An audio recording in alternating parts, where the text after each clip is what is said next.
Hey, everybody. GameHounds podcast. At least the pre-show. We're still working on the pre-show. How you doing? Good. How are you guys?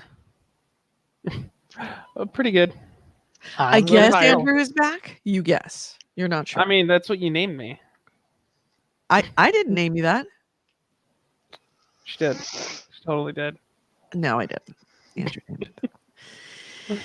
So yeah, we are here. If you're watching, please, if you like this show, if you like this, anything that happens during this episode, please hit the like and subscribe button. If you're on any of the different Twitch, Facebook, YouTube, wherever we're broadcasting right now. All right, so what do we got that you guys, other things? Hey, AC Wraith, we got him in the chat room. What are we going to talk about games-wise this week? I have It Takes Two and a little bit more Wasteland 3. I did download that on Game Pass. I haven't played it yet, though. We'll get into that. And what was it, Wasteland? Yeah, Wasteland 3. Oh, Wasteland 3. I should still be up there. I just have a bit of a story to share there that I think is amazing. Okay. Nick, what you got? What you want? Very quickly, I can update people on how my Curious Expedition ended. And then let's see. We can talk about Outriders together. And I played Oddworld Soulstorm. Oddworld, what was it? Storm. All one word. Right. That? Yes. Okay. And then I played Ghost Runner. Also all one word.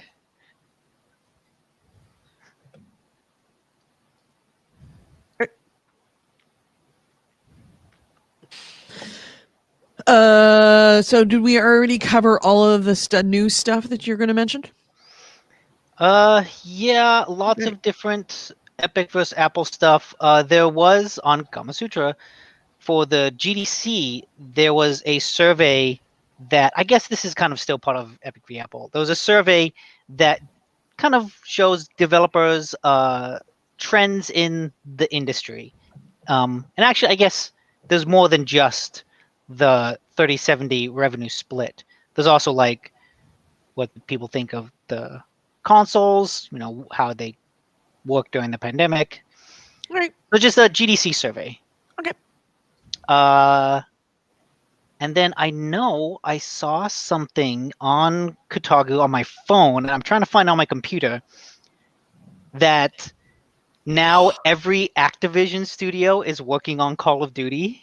Yeah, I saw that too. I'm trying to find that, because that talk about putting all your eggs in one basket. But if anything can justify it, it's that. And then I had a fun story that I'm going to read about. Apex Legends players are kidnapping their teammates. After we've started, now you're going to read about it. I got it from Blood Reaper. You suck. All right, so what was it? Apex Legends players are kidnapping their teammates. Yes.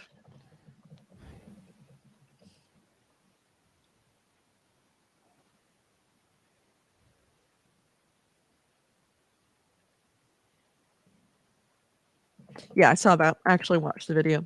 It is pretty sad. There is a reckoning coming for that, I would imagine. So what else? Anything else? That's a lot. We got a lot to talk about. Yeah, I think we're good. Yeah, because then there's another Kotaku story about Microsoft considered reducing the cut on Xbox. Yeah, we'll add that into the 30% cut too high. Yeah, part. That's part of that whole section of stories. All right, so let's see. I just have to get this thing rolling for the show.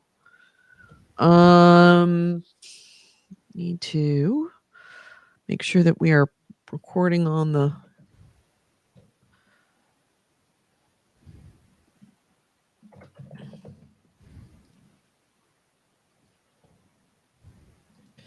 Sorry, this is boring to look at.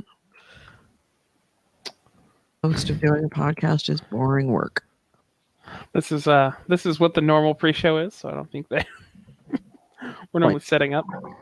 Uh, Did you ever finish My Hero, Nick? No, I actually didn't watch any of it this week, which I'm upset by. I'm on. I think I'm midway through season 3. I'm trying to remember what happened. Oh, I think I'm right in the middle of them doing the test to get their hero permits or their provisional permits. Yeah. And like the exact episode is when, you know, all the rubble came down and now it's turned into a rescue mission. But there's villains coming too. And it's like that's when the episode ended, and I have not gotten a chance to go back this week. so I finished up Fruits Basket. Yeah. Such a good anime. It is not an action anime at all, but it tells important stories. So incredibly special. Yeah, I know a lot of people love that one. I have the DVDs of the original series, actually. Really? Yeah. It is probably the best bit of storytelling. The characters just truly something special. And I started in on Fire Force. Yeah, not doing it for me. I got about 6 episodes in and was like, nope, not liking it. Yeah. I mean, I love the art. The art on it is gorgeous. But if you have to stop fight scenes to have the guy fall over and land with his hands on her boobs and then land again with his hands in her pants and then land again with his face in her boobs in the middle of a like climactic fight scene, it's like, you know, this is clearly not for me. So I moved on to Log Horizon. I'm rewatching the dub of Log Horizon because I know that I'm a season, but I think I'm a season behind. So I don't mind rewatching it all again to catch myself back up because it's been a while. Yeah, definitely. With Fire Force, I mentioned when I first brought it up that like that is the one like blight on the series. It's just that one character who's like meant to absorb all the ecchi of anime ever, and like that's her purpose for most of the show. She's finally at the end of season 3, she's developing, but like. Yeah, I don't blame you. Like, I don't blame you on that one. I still think the series is good. And if they removed that one aspect of it, I think it would be better. Like, nothing about that makes it better. Yeah.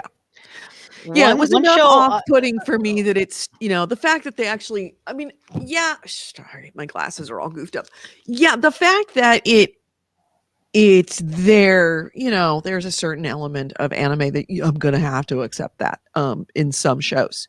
But the fact that it actually stops fights, and I think that I'm not so much objecting to the hands on the boobs, hands face in the crotch, hands in the pants, that kind of stuff. It's the breaking up the fight for no good reason. Now, if it was just like a normal, like 2 people skirmishing in the base, it'd be one thing. It's not really a consequential fight. When you're breaking down a boss fight, a very consequential fight, and you're stopping the action, that's just bad storytelling. Yeah, and I agree with that. Like, thankfully, they don't do that too often. But yeah, at the start, there is the episode. I imagine you're at the point where they're finding the traitor, essentially. That's the exact like instance. I know which part you're talking about. Yeah, in what was it, Team 1, Squad 1? Yeah, and I know it doesn't happen again, but I'm not gonna like try to push it on you because like. But the art is so beautiful. God, it gets better. Like the art gets better, and really? yeah. And not to mention, there's so many like little callbacks to Soul Eater. Like there's a little stuffed animal of Excalibur in one episode.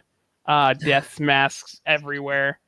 Yeah, and I don't understand how these are the same guys that did Soul Eater, because Soul Eater is told so beautifully, and this I mean, is it's probably not. just the result of whatever manga it's based off of, right? It's not like the animation studio that's doing it; they're just No. adapting it from the It's true. manga. And I'm upset because I actually like her character in the thing, and like they actually go into, because for the people listening, the character has this like almost like a curse where guys end up groping her or touching her in like inappropriate ways on accident. Kind of like it's the classic anime trope, but just imagine if it was your curse. Right. And they actually bring it up that like, yeah, this has fucked her up in her life. Like as she's grown up, girls and people have been mad at her because she's been ostracized for this. And she lives her life trying to stay away from people because yeah, this shit happens and it's uncomfortable for her and it's uncomfortable for anyone that this happens to. But and she still wears a bikini to a fire. Well, that's because of her power. And I mean, you could make an argument of that, but like she actually has like fire tails. For a moment, I was like, "Oh, okay." It's like commenting on the trope rather than just embracing the trope. But it's like, now we're gonna have a cake and eat it too. We're embracing the trope with both full fingered hands, 5 hands on both sides of it. We're doing both. We're doing both. Spoilers, and I know like you're not gonna watch it, so I'm just gonna kind of go for it. There is a scene where she is fighting like this person. They're like, oh, we're sending this guy. He's like super deadly. He's an assassin. And he ends up fighting her. But like, he's never been around girls and like, or any like sexual situations. So she literally beats him because he just nosebleed. Like he dies. He can't handle like those situations. And then he has a second part in the second season where he comes back and he trains. He's not used to seeing it, so he goes to strip clubs. He like gets used to it. Then he goes back, and then she does something different. She's like, "Oh, I'm not used to being touched," and like he has a training arc, and he fails each time. But like, it's meant to be this super serious assassin character, and I have to admit, it's kind of funny. Like that's pretty funny. That's a good gag. By the way, the funniest thing I have ever seen, like had me laughing out loud from an anime. Had to stop it because I was laughing so hard. Came out of all things, Fruits Basket, which is not really known for being funny. But there was one scene in it that was so funny. It was when one of the characters who has white hair and somebody at the school, I think it was the I've seen this. Yeah, somebody at the I think it was the head of the head of the student council says that, you know, we don't like your kind who dye your hair, and he's like, my hair's not dyed, this is my natural color. I know this. And he goes, I saw this. oh yeah, prove it. He grabs him, he walks him into the boys' bathroom.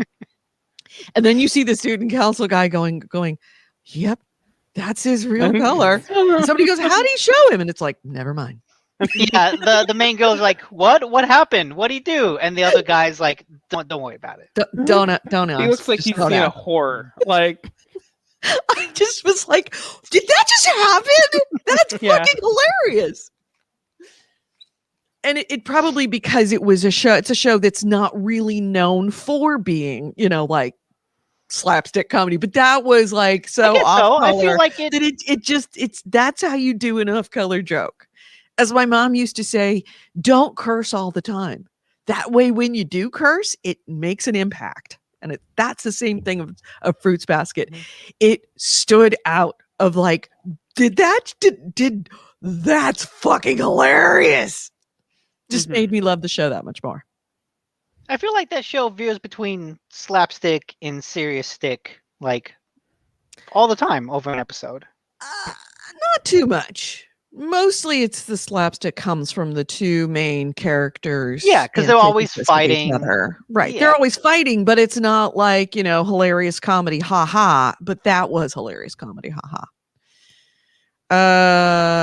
So AC Ray says, watch My Love Story. It's a mecha and magic guide, but I recommend that rom-com to everybody. It's like social media timeline full of warm, fuzzy animal gifs. that so doesn't sound like me, but I'm willing to try anything. I never would have thought Fruits Basket would be something that I would love as much as I did. It on. Where can you see it? I watched it on. No, I meant My Love Story. What? Yeah, what's it on? But Edie, I want to say, I want you to Crunchyroll. watch Invincible on Amazon Yes. because Watch I'm Invincible. curious just what Is you it an think of anime it. or? It's Cartoon. animated. It Okay. is animated, but it's not anime. It's based on a comic by Robert Kirkman, who did The Walking Dead. Mhm. And I'm curious what you think of it because long ago, when my brother moved states, he had like a collection of Invincible comics, and he gave them to me, and I haven't read them until I started watching the show, and then I started watching it and reading it.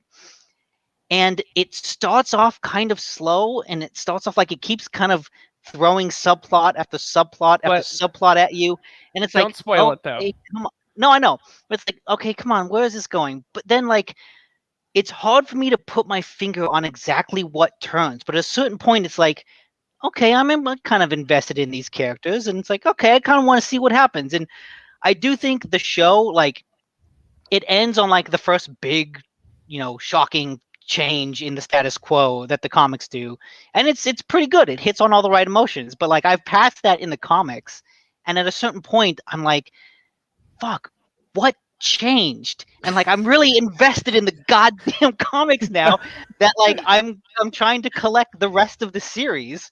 Listen, Nick, you are falling victim to the book was better, and Well, no, it's not just that. Like I do think both of them have their growing pains. Like the comic has this arc where it's just kind of, hey, here's a daily life of this guy, trying to balance high school with superheroics, la di da di da, lots of setup. Oh my god, this like big fucking shift in the status quo happens.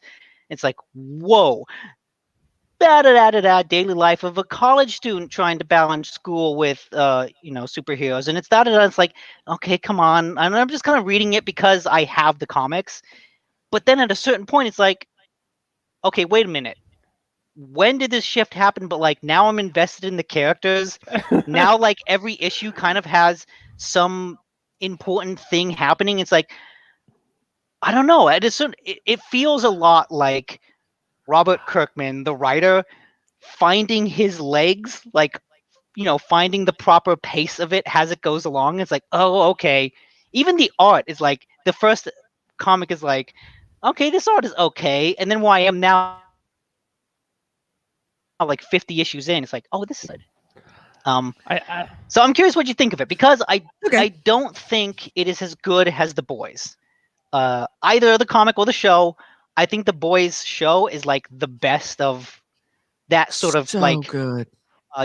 Let's take a critical approach to superheroes. yeah, and don't I- say too much more. Yeah. No, I know, but I think all right. I will. Invincible, I will it does watch it, interesting but things. I'll do it on a condition Okay. that you watch Turn. Oh yeah.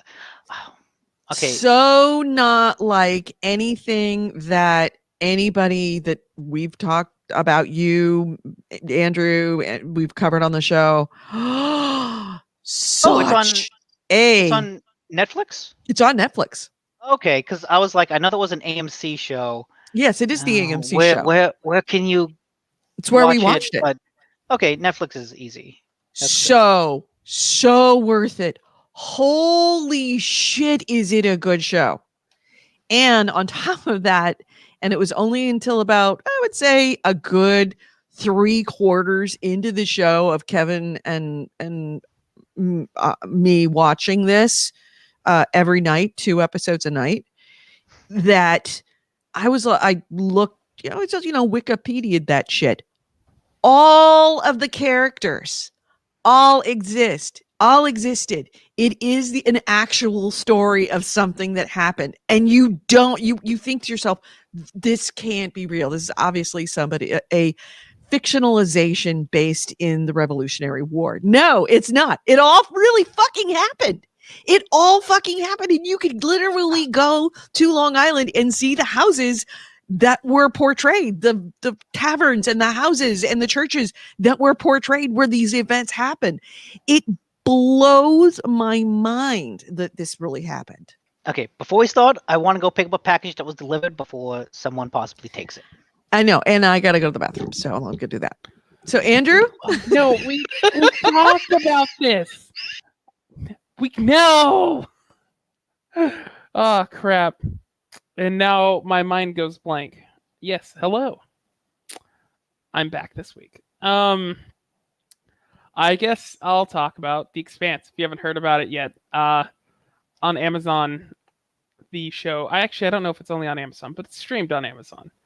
The Expanse is kind of a sci-fi, not necessarily near future, but like space travel. We haven't traveled about the galaxy or anything like that, but we're still in our solar system. There's Earth, Mars, and essentially asteroids.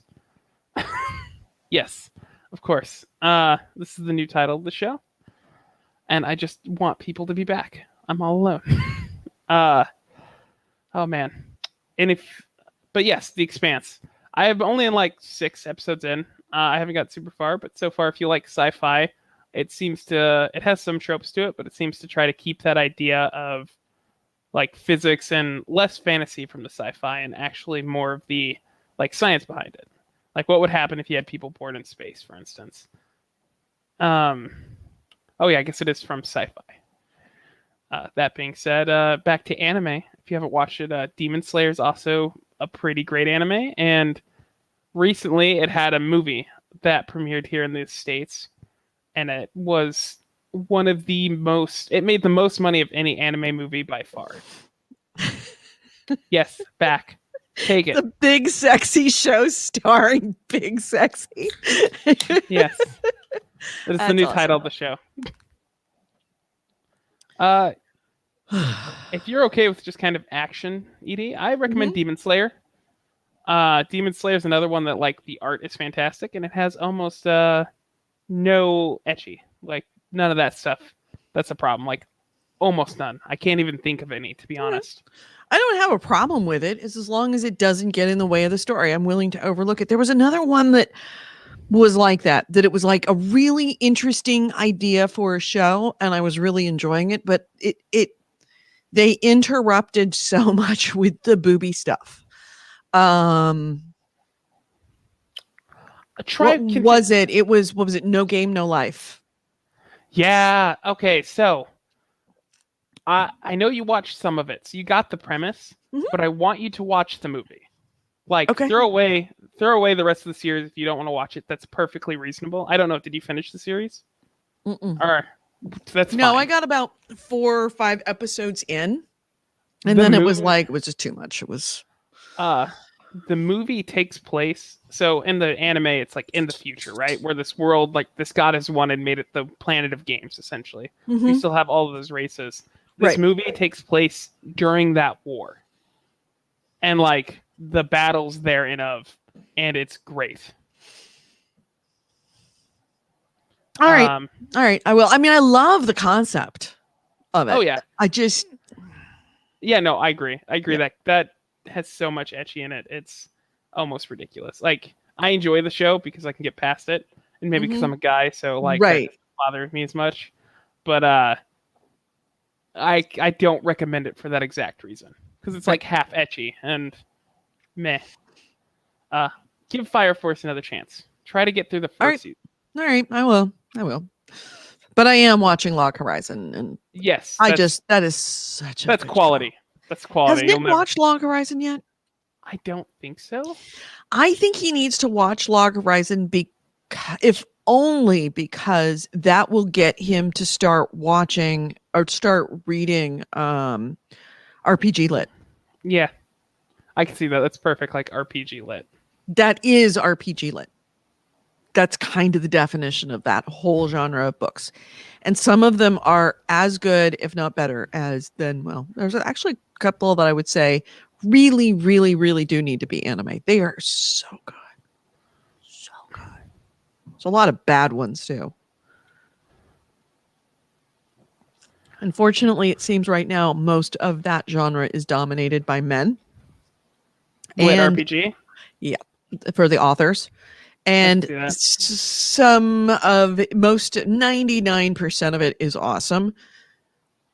1% of them are just masturbatory dreams of talented writers who just, it just starts out good, and then it just devolves into like just essentially RPG lit porn with themselves as like the one that everybody wants to sleep with. Oh yeah, it's self-insert fantasy, like fantasy childish, like teenager type fantasy.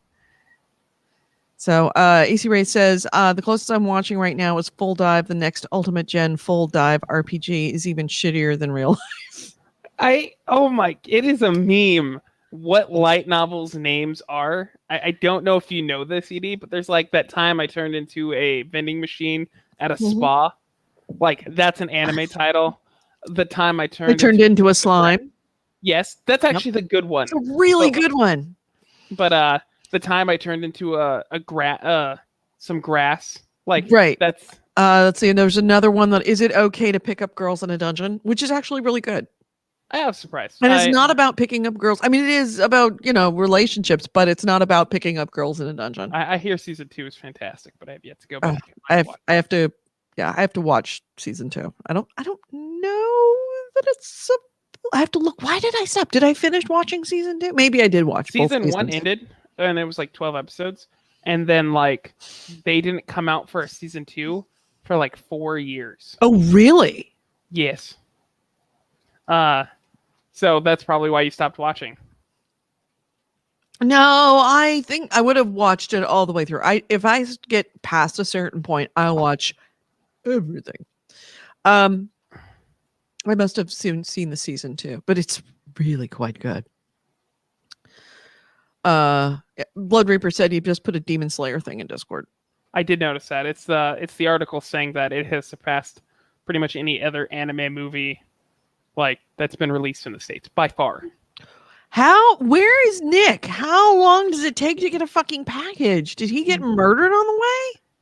Possibly. Like, should we start the show though? Yeah, we should start the show. I mean, we're 34 minutes in and we haven't started, so. This has been Nick's anime corner that he left. Typical. All right, so starting the show now.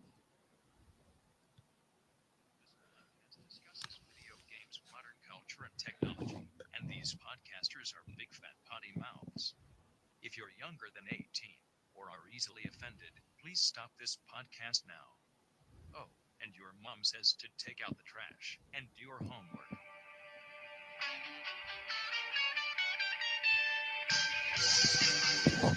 All right. Mics are hot. Hello and welcome to GameHounds. GameHounds episode, what is it? Episode 591. Oh God, we're getting close to 600. It is Sunday, May 2nd, 2021. I'm Edie Sellers, and with me is Nick DiNicola, but he's not in the room right now. He had to go out and go to get an Amazon package, but we've got Andrew Smith. How you doing, Andrew? Good. And I just want to say, since we're doing titles, Nick still hates... Why do I always screw up? I am spacing, so I'm a space cadet today. But the game you guys have been playing... Outriders. Outriders, yes. Nick still hates Outriders. That's the title of the show. Yeah, because I knew that's what Nick was probably going to talk about. Oh, last week was 591. Oh, so this is episode 592. I will change that. Thank you very much. So, Nick still hates Outriders, and I will let him launch into it. I'm still not loving it, but I'm also not hating it, if that makes sense. I bought it like 2 weeks ago, but I haven't played it for a couple reasons. Like I've had stuff that I've wanted to get through, so I've been just trying to actually play that on PC. Yes. Good, because we can crossplay. Yes, that's kind of why I bought it on PC and I was happy with it. But I'll just go into do you mind if we start talking about games? Sure, Wayne. Let's do it. I've been heavily invested into Wasteland 3. I love that game. I mentioned that 2 weeks ago, but I have a story that I want to share, which is kind of the pinnacle to me, and I shared it with my friends too. But So there's this quest. Little spoilers for a quest. You get a radio message, someone asking for help, that they're stuck in like a basement, and it's life or death. So you go through the area and you get to the basement and you find a vehicle. And outside there's a chest with like a Knight Rider horn that you can put on your vehicle in game, so that when you honk, it makes the Knight Rider sounds. But That's awesome. It's a talking vehicle. And it's a vehicle that was meant to be like a war vehicle for Ronald Reagan, because there's an assassination attempt on his life. So they're like, we're going to put a shit ton of money into developing a vehicle that is essentially a tank. It's going to have a gigantic energy weapon. It's going to have an AI. It's going to be indestructible. Good stuff. Sorry. And it wants you to kill it, because it never got used. It's been stuck in this basement for 120 years, and life is pain when you're a sentient AI in the dark. Well, if you do it, halfway through, you can be like, you could start the process, and when you do, like, he's going to self-destruct, and you're supposed to, like, kill him before that happens, but you can stop him, like, no, we'll fix this. We'll fix this. And he's like, you can't, and you can't, obviously. And at the end of it, it explodes. And I mentioned the last time I talked about Wasteland 3, how at the end they have like those title cards that you get at the end of a TV show where it's like, this and this happened. Right. They also sing a song. And in this song, they go over how before they're singing this, that before the adventure even began, they found a car and it blew up, and how this really sucked. This ending blows. And we would like you to reload from the menu and try again. Like, they sing that to you. And that's awesome. It's amazing. And then, like, the little blurbs at the end are like, yeah, you're greasy ash on the wind. You blew up everything in a mile radius. And we have no idea what happened after that. We have nothing to tell you. That's awesome. So yeah, Wasteland 3. If you like CRPGs, which are kind of typically turn-based RPGs, but they're kind of like a Fallout, but kind of strategy and turn-based in combat. It's good. It's fantastic, even. I think I may want to do this. I mean, it just seems like my kind of game, even though I've never really played CRPGs that much. It's pretty great. It's fantastic. You kind of make your characters and you play the RPG elements of leveling up your characters, and that's fantastic because you can kind of build out your team. But there's so much humor to the game, and like it has a serious story and a serious world, but it kind of makes fun of itself at times.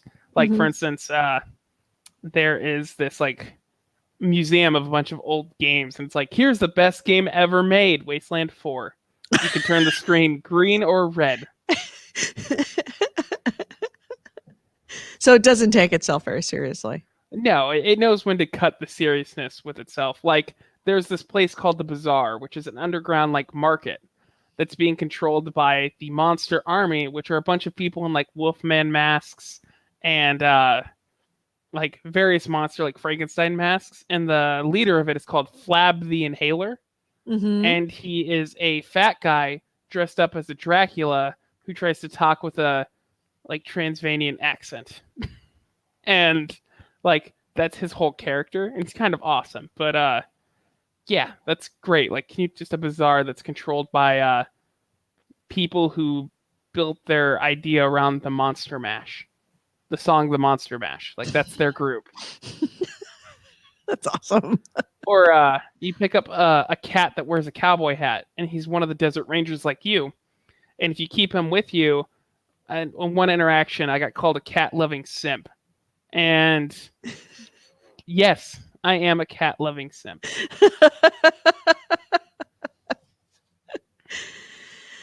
You have found the song, it seems. Yeah, there it is, right there. I don't want to wreck it for anybody. So it looks like Nick is finally coming back. I was a little concerned there. There must be a story involved of why it took so long. What's up, dude? Yes. So, okay, I saw, hey, your package is delivered. I go down there and I see a package, but it's not for me. And so then I look on the app, and thankfully, when they deliver, they take a picture of it. So I look at it and I can clearly see, because the way the stickers are, it's like, okay, he took a picture of this box, but this box is like addressed to someone in apartment 32. Like, what the fuck? So I opened the box and I looked inside. I'm like, yep, this is clearly not my stuff. So I ended up, since it was opened, I didn't want to leave it there. So I took it to apartment 32 to try to deliver it to the person. When she opened the door, she had also, ordered a thing from Amazon. When she got the delivery, she just walked down She and just went, picked up your oh, package. there's a package. Picked it up and took it home because she was like, are you Nick?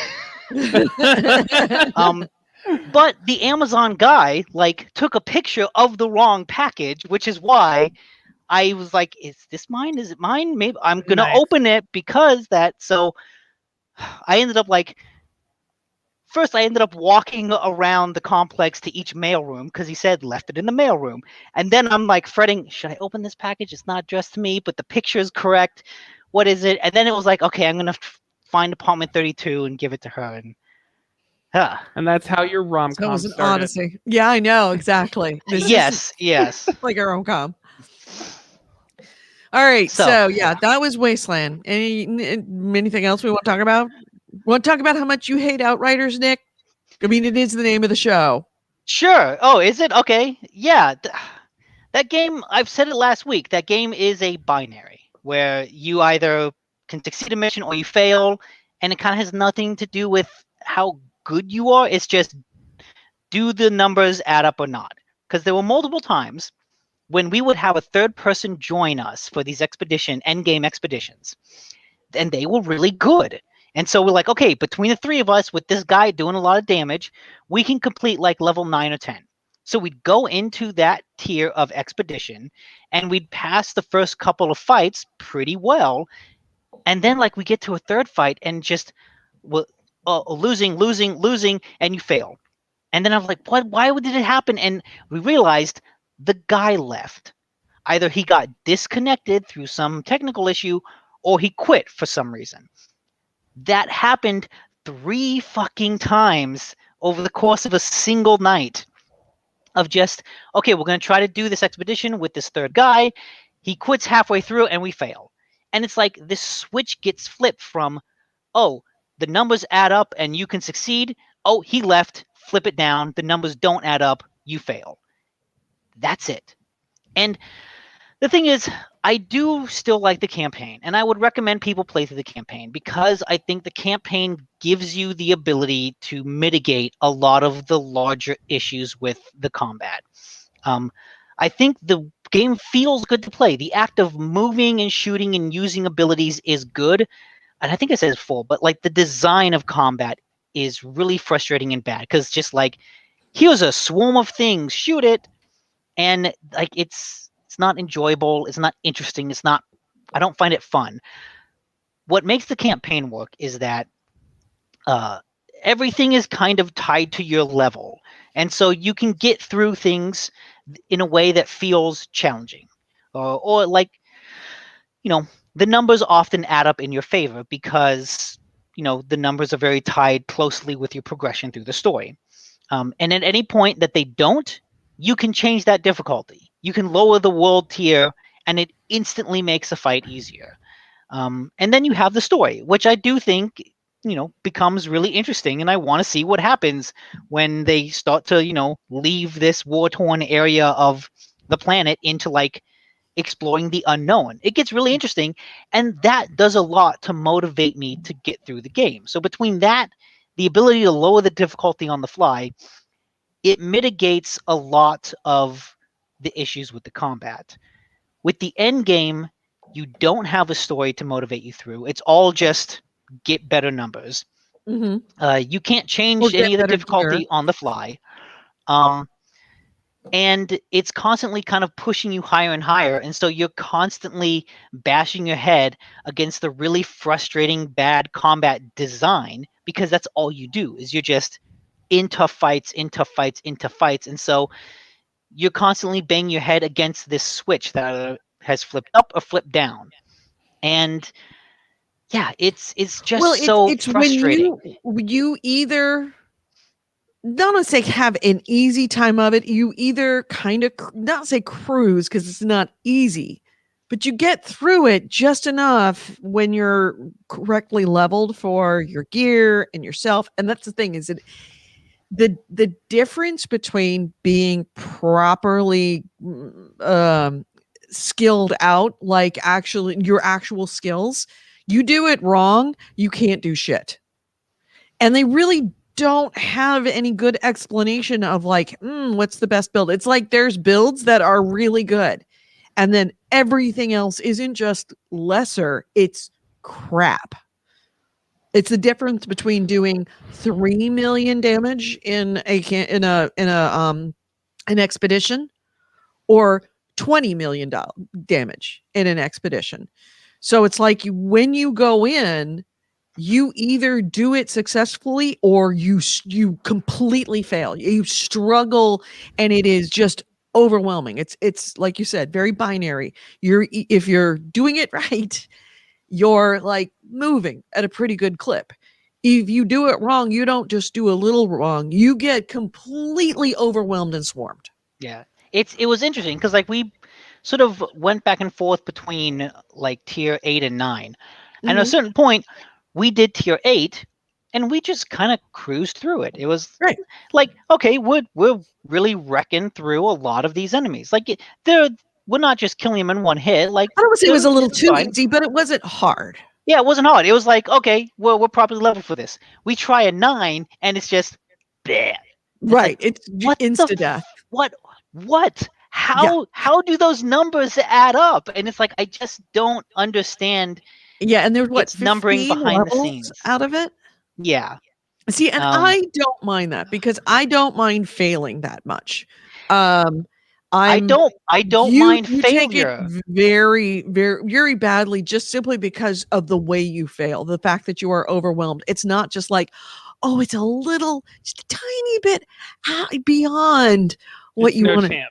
Yeah, it's like it's no chance. And I'm so used to all out complete system foobar fail that I'm kind of immune to it. Have you? Yeah, I'm fine with failure as long as it feels fair. And I played a game like that Right. this week. This doesn't feel like a fair failure. This feels like a failure, and the game is like mocking you for it. If And you were a horse, that you would need sucks. that carrot just beyond the place where you want to have that carrot feel like it's just Yes. beyond the place where you could reach, so you move I'm a forward. fan of the fucking Souls-like games. I've said before about how I got Right. so frustrated playing Sekiro that like I screamed into a pillow, and I still praise that game and love that game. I have a fucking poster of that game on my goddamn wall.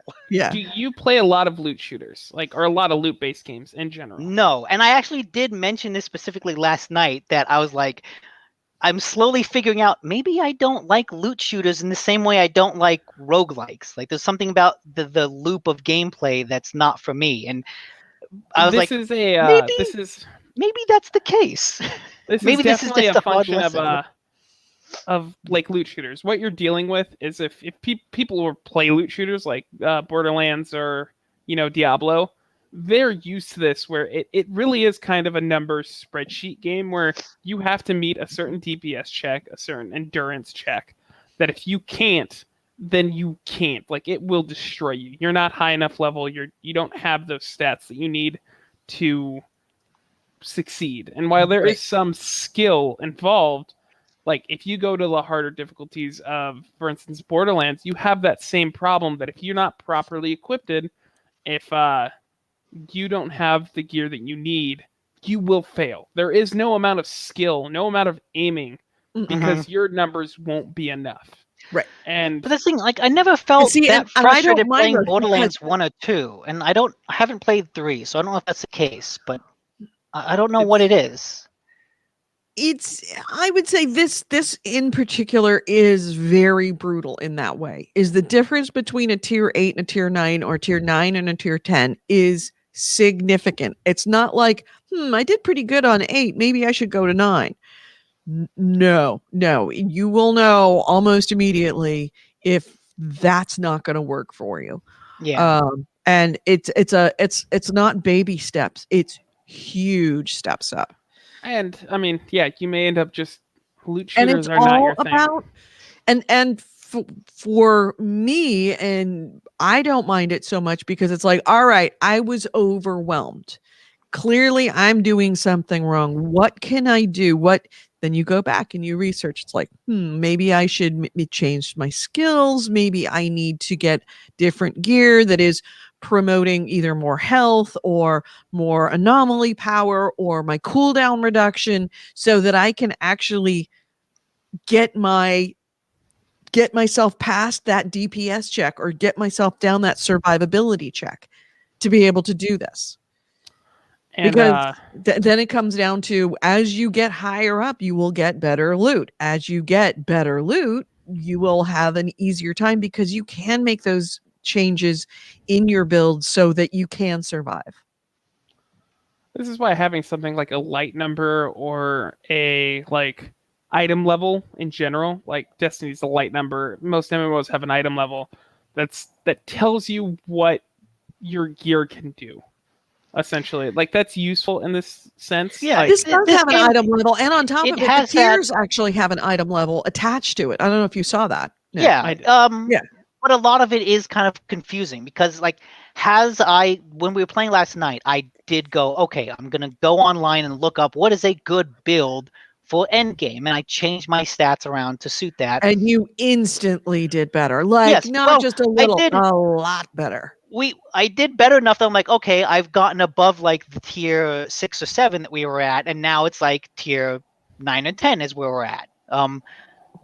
But it's still like, okay, I just moved that needle up a bit. I changed the numbers, and so now I moved up a couple levels. But there's also a lot in the game that those numbers. There's a lot about those numbers that I don't know what they reflect. Like firepower. Firepower is like a big indication. It's like, oh, how much damage is this gonna do? How much damage can you output? And like, what is my firepower level? Oh, it's like 35,000. What's yours? It's 40,000. It says how much damage can you output? And part of me is wondering, does that number affect your fighting ability, or is it just symbolic? Is it just saying this is how much you can do theoretically with your equipment, or does that number actually mean like you're outputting more damage? Because oftentimes I find weapons and I look at the stats and, oh, the gun I have outputs more damage faster than this other gun, but because this other gun is a higher level, it has a higher firepower associated with it, but it does less damage. And so I'm like, well, wait a minute. How do those numbers work out? What does firepower mean? Like, Right. if I get this new gun, will I be doing more damage? I don't know.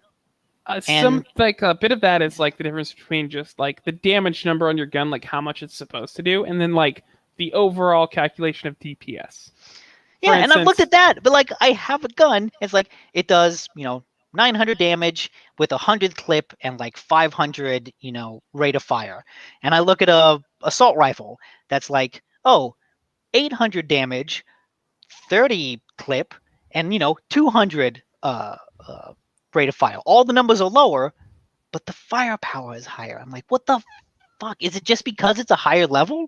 That means that the firepower stat has to have some like it's gameplay probably the relevance, damage right? per bullet. Yeah, I'd imagine. Like I haven't played it, so this Yeah, could be wrong. but that's the thing. It's like I don't know.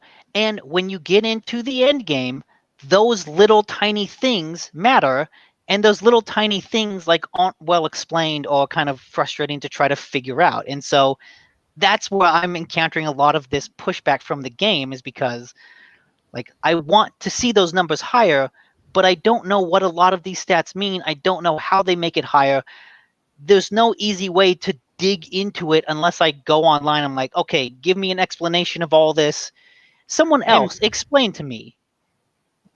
that might be the case. Like just wiki it might be the necessary thing here. It's something that definitely requires a lot more research, and a lot of people sit down with pen and paper or with Excel spreadsheets and start working this shit out. Yeah, and Uh, that doesn't seem fun to me. And I mean that's fair. Like ultimately, that's what it's gonna come down to is like loot shooters this is their gameplay loop. When you hear a loot shooter, it's about getting those loops, those higher numbers. It's shorthand for what you're describing. There are people who enjoy that, who want to optimize and max out Thing is, their stats in a way. I do think there is a way to do it without like the failure feeling so bad, without it necessarily being that super binary switch. Like there has to be a way to do this type of game that doesn't feel like shit when you die. And I think that it feels unique to Outriders, is that particularly bad feeling when you fail. That I can't speak to. Yeah. And I don't know enough about the mechanics to like articulate exactly why that is. Yeah, I agree with you. This game, probably more than any other, when you don't make it, it feels like you failed with a capital F, as opposed to, everybody fails. Yeah. Hopefully I'll give some insight when I eventually play it here in 4 months. 4 months? Why 4 Yeah, months? I will Just play it random. with you. Like I'm happy to play with Edie, because I guess one of the other frustrating things I encountered is I hopped into the game and tried to like join a random team, and every time I did, I got an error message like, sorry, can't join the party. Sorry, can't join the party. And so I realized, I can't play online. Like at this point, I can't play solo I don't know anymore. why you have such a hard time. Because I mean, I get the occasional one, and I'll get them in a, in a stretch, like 3 or 4 times I won't be able to get in, and then for the rest of the night I'm fine getting into the next ones. Yeah, I don't know, because whenever we tried to join, I'm gonna admit that it hurts when you get into one. It's like, oh, cool, these guys look like they know what they're doing. They've got good gear. There's 2 of them. I'm ready to go. It's like I get in, I look at them, I'm like, wave hello, and they're kicked from group. It's like, sucks. Freaking randoms. Randoms are the worst. Yeah. Now, randoms are very much something you have to do in this game, unless you create a very large list of people who are playing this game. Yeah, I don't know. Every time Most we play of them together, don't speak English. Holy shit! I have only been invited. I mean, I've only really connected with 3 people in this game. Outside of just like playing together and doing one single campaign or one single expedition. And 2 of them have been not English speaking. Huh. One group they actually invited me to a party and they spoke Portuguese. The other was the guy that we played with last night. He spoke French, so was texting him through the game and putting everything through Google Translate because. Oh wow! Yeah, I mean, I speak a little bit of French, but not enough to be able to actually have a conversation with anybody. And yeah, the thing that I found is whenever we play together and someone joins us, the person that joins us is usually like, they must be on like tier 15 because like they're outputting a lot of damage. Like this guy had a turret and he just plopped that turret down and it's like, well, I'm gonna hang around here because I can't die because the turret will just kill everything in the vicinity. Yep. And so I would like to be able to join more people like that to maybe have them carry me into higher levels, but I can't. Like I keep getting this error, and that is frustrating. I don't know why that is the case. Wow, this guy's only doing 37 damage. Jesus Christ. It's the start of the game. He only has 3 abilities. Yeah, he's playing the campaign. No, he's not. This is an expedition, and it's a tier 5, and he's doing 35 damage. Because he's only level 10. Like he has the experience bar is on the thing. Like you can see it. Oh yeah, he is only level 10. How is he playing in World? Oh, maybe this is the story. I thought this was a campaign. Anyway. Yeah, World tier 5. Yeah. So yeah, it's like I will play with people because I think that is more fun. I can't play by myself. It's definitely more fun with friends. Yeah. I like all things. But yeah, I think the campaign is good because it mitigates a lot of the frustration, but the end game is like, it makes me realize, man, your combat design is not very good. And you know what? Bulletstorm was better.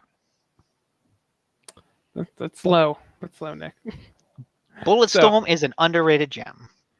I tried getting into it, but I never could. It's so They look fun though. But I'm liking it. I really enjoy it. I'm not loving it. It's not the best game I've ever It's a played. 7 out There's of a 10. lot of times it's like, oh, why are you not as good as you should be? Is it a 7 out of 10 eating? It's a 7.5 out of 10 to 8. I'd say 8 out of 10. It's like you just feel like it's gonna get good. It's gonna get really good. As soon as I get my gear up a little bit more, I'm gonna feel a little bit better about this game. Just a little more, guys. Just a little more. Yeah. One more hit. Mind if I go into the next one then? Yep. Yeah, go ahead. I recently played It Takes Two. And that is the game by, I forget the studios, but they made A Way Out.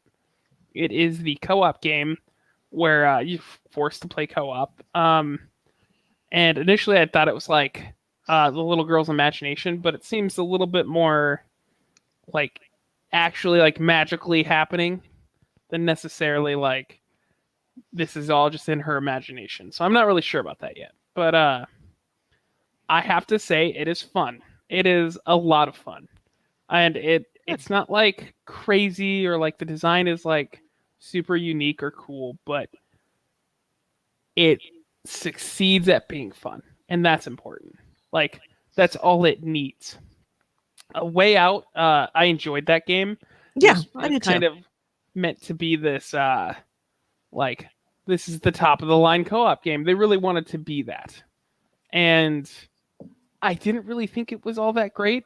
I enjoyed what I played, but the problem with it was a little bit that it was maybe too realistic, and they didn't really lean into the co-op in a way that felt rewarding.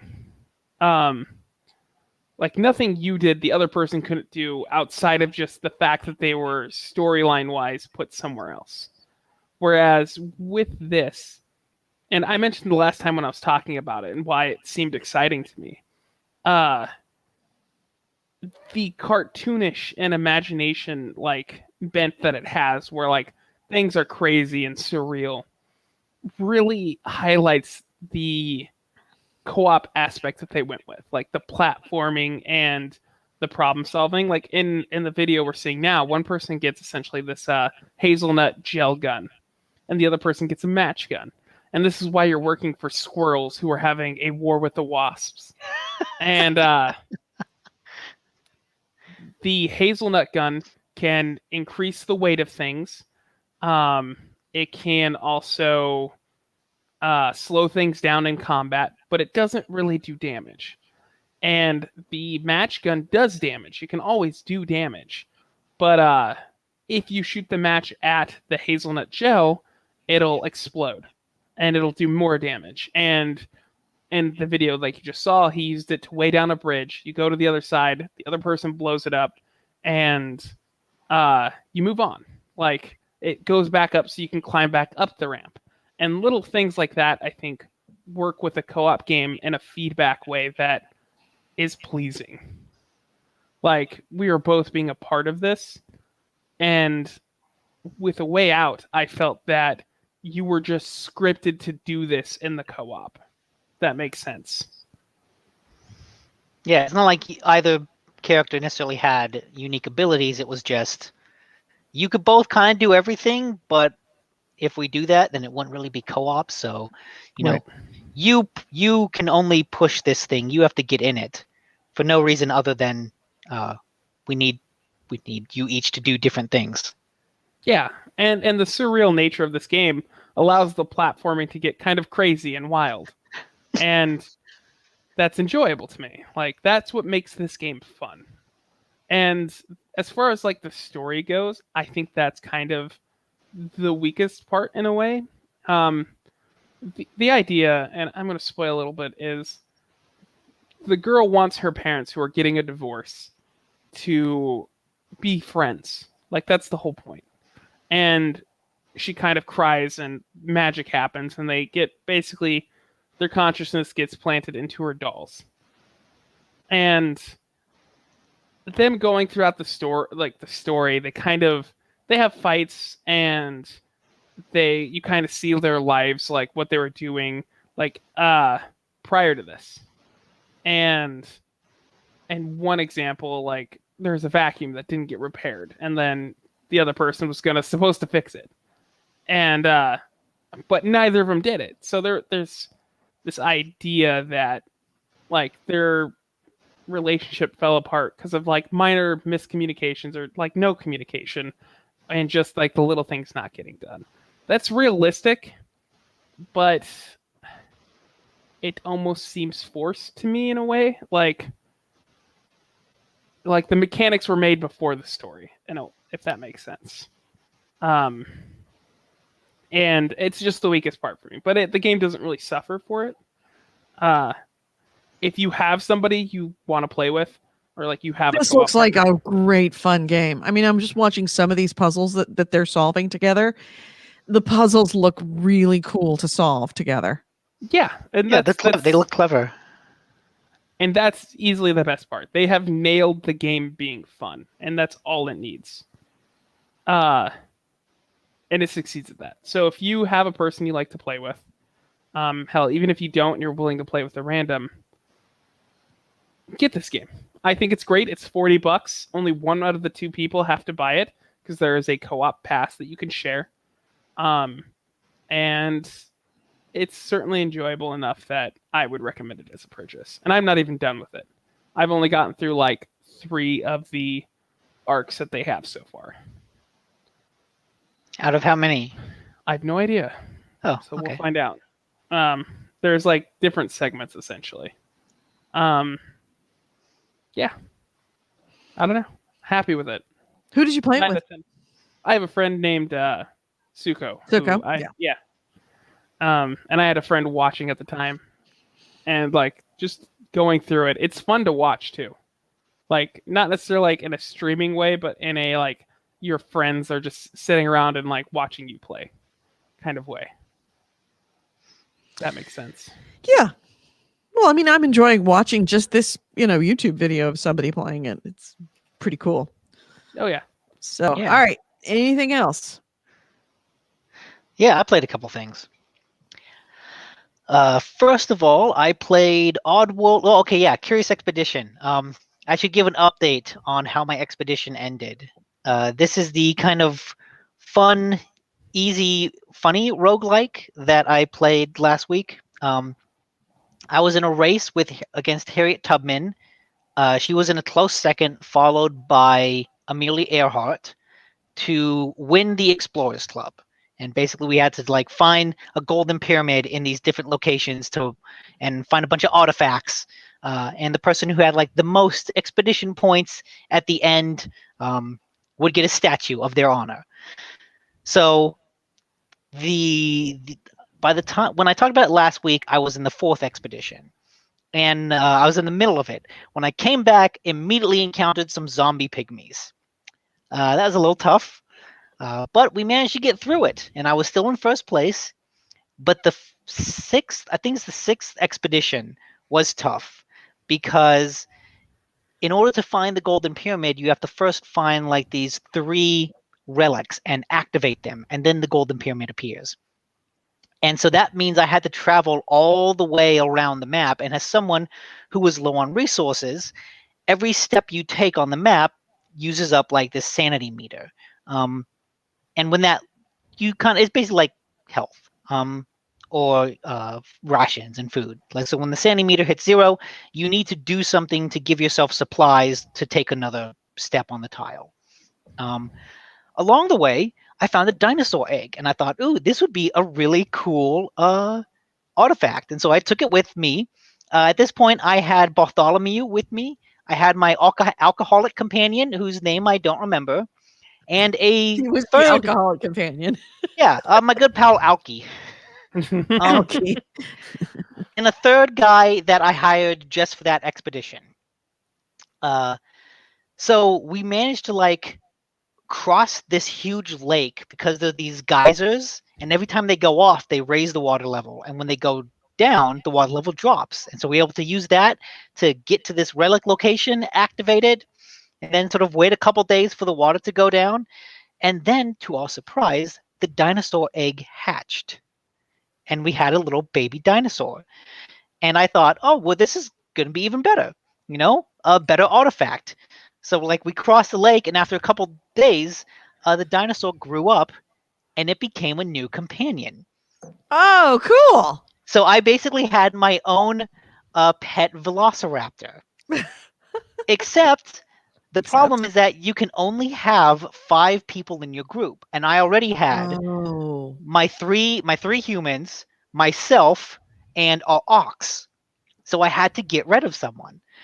So sadly, even though Aoki has been with me since the beginning, he was also like pretty severely traumatized from all the horrible things that had happened in my past expeditions.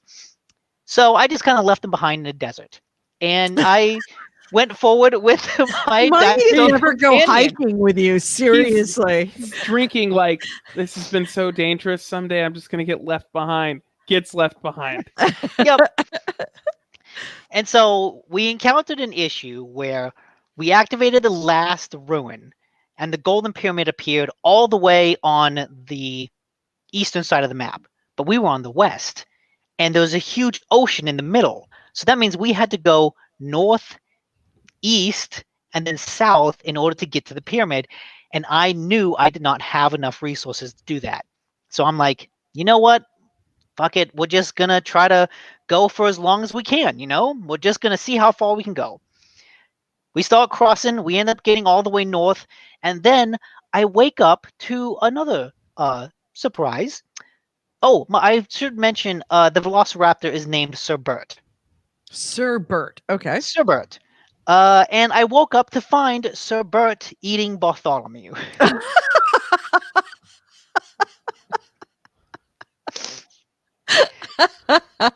Well, what This did is why you make sure expect? to feed He's your a dinosaurs. velociraptor. Oh, I should also say, at this point, we had killed our oxen for food as well. Oh So, no.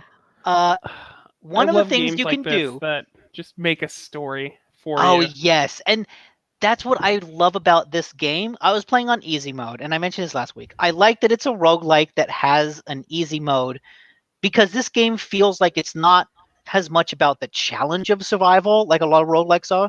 It's about the story of survival, about all these wacky things that can happen to you over the course of a game. And so it's important to note that at any point you can abandon an expedition. You can like pop a hot air balloon and just like nope out of there.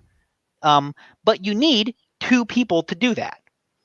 So with Bartholomew now eaten, it was just me and my new companion. And The I was one like, that just ate somebody. no, this is the guy I hired in the beginning. So it was Okay. me, the new guy, and Sir Bert. And I was like, well, Sir Bert's not going to be able to help me pop a hot air balloon. I should probably do this now before one of us dies or gets eaten again. So I pop a hot air balloon, and one of the things you can do is you can dismiss members of your team in order to bring more cargo with you when you leave.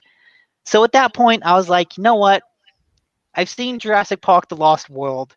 Maybe it's not the best idea to bring a dinosaur back to London. Yeah, not a good idea. So I said Oh, goodbye to no. Sir Bert, which is good because we were in like the prehistoric lands. And he has now run off to live his dinosaur life as best he He's can. probably living with our child from Fable. Oh yes, he probably is. One thing Oh I god, didn't you guys are do. building an army. Apparently, you can An mount. army of abandoned things. Yes. Anyway, yes, you can mount what? Well, no. Technically, Sir Bert wasn't abandoned. He was let free. Alki was abandoned though. Alki's okay. fucking. I don't know yes, what happened to Alki him. is going to join the kid, and it's going to become the GameHounds cinematic universe.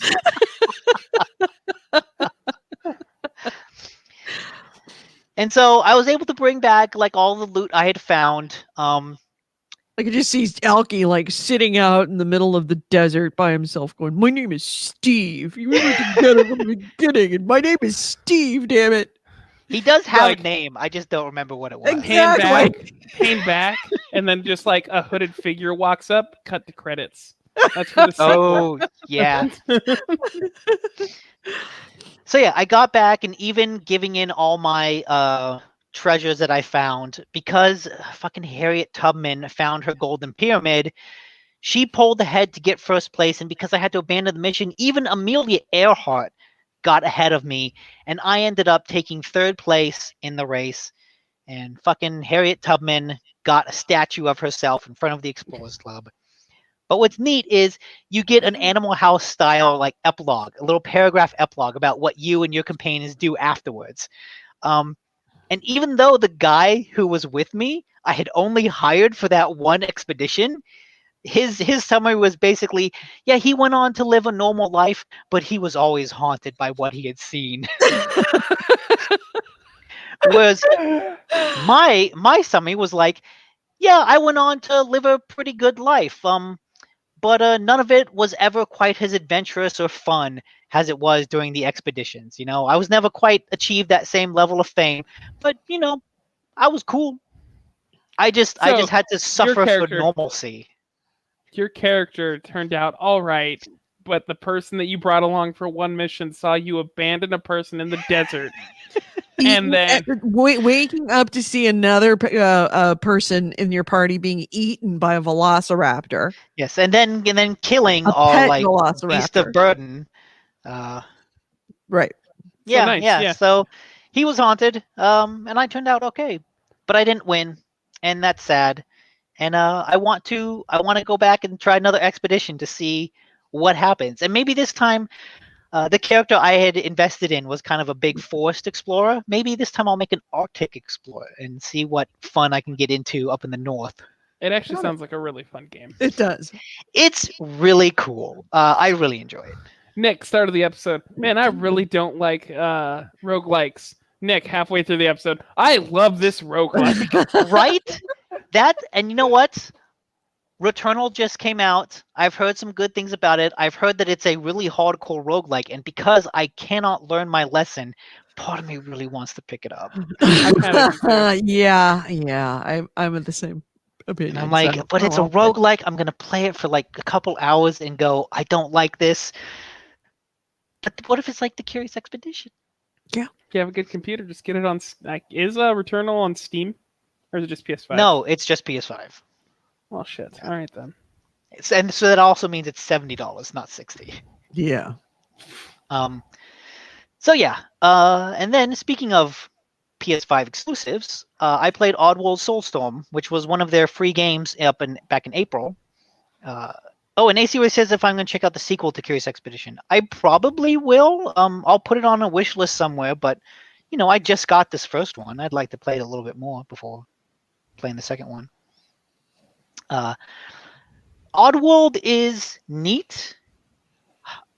Part of this is like I want to go back and play the HD remake of the first game to see if my memory of the game actually holds up, because I remember the game being mainly a puzzle platformer. You run left and right and you jump across things, and you mainly try to like sneak past these guards called sligs.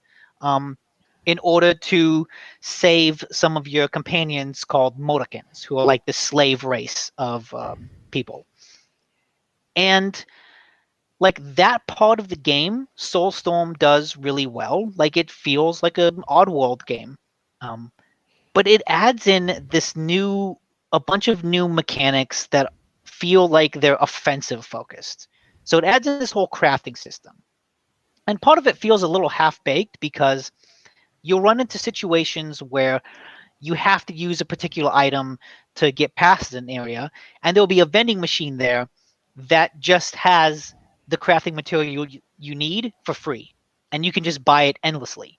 It's like, well, I could scrounge around, for supplies, but if I ever need an item, I know the game is just going to like give me everything for free. So do I need to scrounge around? It all feels a little kind of wishy-washy. Like it didn't quite. They didn't like fully plan out how you would get access to all this crafting stuff. But a lot of what you craft are things like mines, and so if a slig steps on it, it gets knocked out. Later on, you get more powerful mines that will actually kill them. Like pieces of rock candy that you can throw at them to knock them out. Just various things that are meant to not decapitate. Fuck this word. They're meant to like get rid of the gods for a little bit. Knock them out. Yeah, incapacitate. Yes, incapacitate. All these things are meant to incapacitate the gods. But the problem is that I feel like I kept getting into situations where I wasn't quite sure what they wanted me to do with the items, and it especially became problematic when I had a bunch of Modicans with me who follow you around kind of like lemmings with no regard for their own health and safety. It's like if there's a platform moving, like a spike, moving back and forth, and you go under it, they will just follow you, even if it means like getting directly into the path of that spike as it goes back and forth and kills them. Like they don't take any sort of timing into account. They will run into like a dangerous situation and just die. And so part of the fun of the game is like wrangling these lemmings into a situation where like they don't die. But because a lot of like the puzzles that you encounter feel like they're designed with this idea that you will incapacitate the gods in some way using a lot of your equipment, but then the way you incapacitate them, they're only ever knocked out for like 5 seconds. And that's not really enough time to get the Modicans passed in any significant way. And so I kept running into situations where I'm trying to save these guys, and there's like 3 gods. It's like, okay, if I knock out this god, I can tie him up, and that's fine. But then there's like these other 2 guys will see me because that all kind of takes time. Because the controls, they're made for like a slow-paced puzzle platformer. They're not really made with the precision in mind to, knock this guy out and then quickly jump down a level, knock another guy out, then tie him up, then quickly hop or quickly run out of sight of the other guy. Like the controls aren't made for that. And eventually it just got really frustrating and annoying that I didn't know what the game kind of wanted me to do. I knew that I had to get past these guards. I had to incapacitate some of them in some way, but I wasn't sure like how could I do that with the equipment? And if I just ignored all the Modicans, I could usually get past them pretty easily. But that still kind of felt like, well, I'm ignoring a huge mechanical part of the game in order to make it easier. And that kind of felt like cheating. So again, I'm just not quite sure what the game wanted me to do in that situation.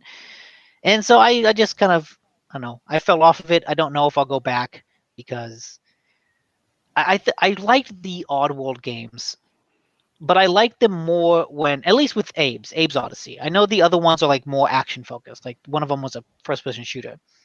But the Abe games, I feel like they're at their best when Abe is always running from someone. When he has to fight back, that feels awkward. And it feels like they kind of tried to force those offensive capabilities into a game that was always designed for you to be running away. So yeah, Soulstone, okay. If anything, it makes me want to go back and play the other games to see if they really do hold up. Good to know. Yeah. But then the game I played that was probably the coolest game I played this week is Ghost Runner. And I picked this up on sale. The easiest way I can describe it is Mirror's Edge meets Super Meat Boy with like a dash of cyberpunk. It's Not the necessarily simplest way. So it is a cyberpunk set game. Like it's got this really fucking awesome, slick cyberpunk aesthetic on everything. And like as you go through the levels, you're running through like rich people high rises, poor high rises, a lot of industrial areas. It's just neon colors and neon signs splashed everywhere. It's got a really cool, techno soundtrack that really encourages the speed. And it's like Mirror's Edge in that it's kind of a first-person action platformer. It's all first person, and you're going to be doing a lot of jumping around.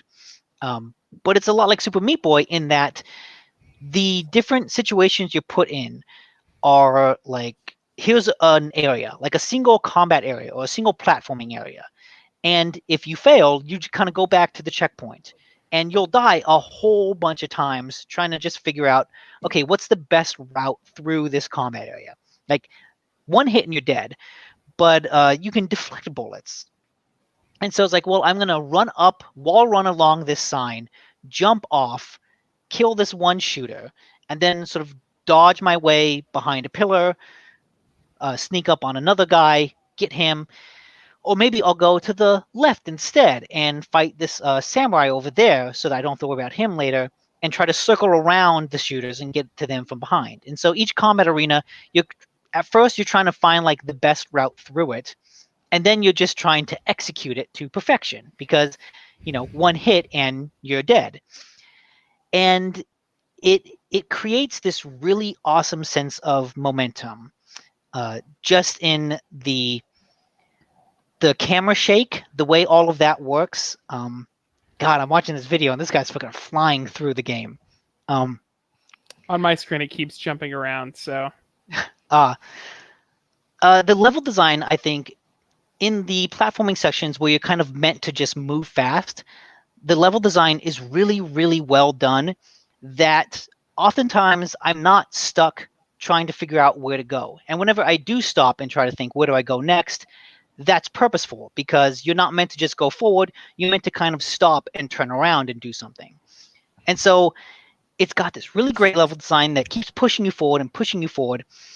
The combination of maneuverability, like actions that you have, wall run, grapple hook, dash, you kind of have to use each of those in combination. And a lot of the fun challenge is figuring out like almost a rhythm game aspect to it of, okay, I'm going to dash and then do this and then do this and then do this. And you got to get the timing right each time. And so every time you fail, it's like, okay, I've got to practice the timing down. It's almost like failing a song in Rock Band. It's like, oh, okay, it's not frustrating. It's like, okay, I've just got to try to get this timing down. I know I can do it.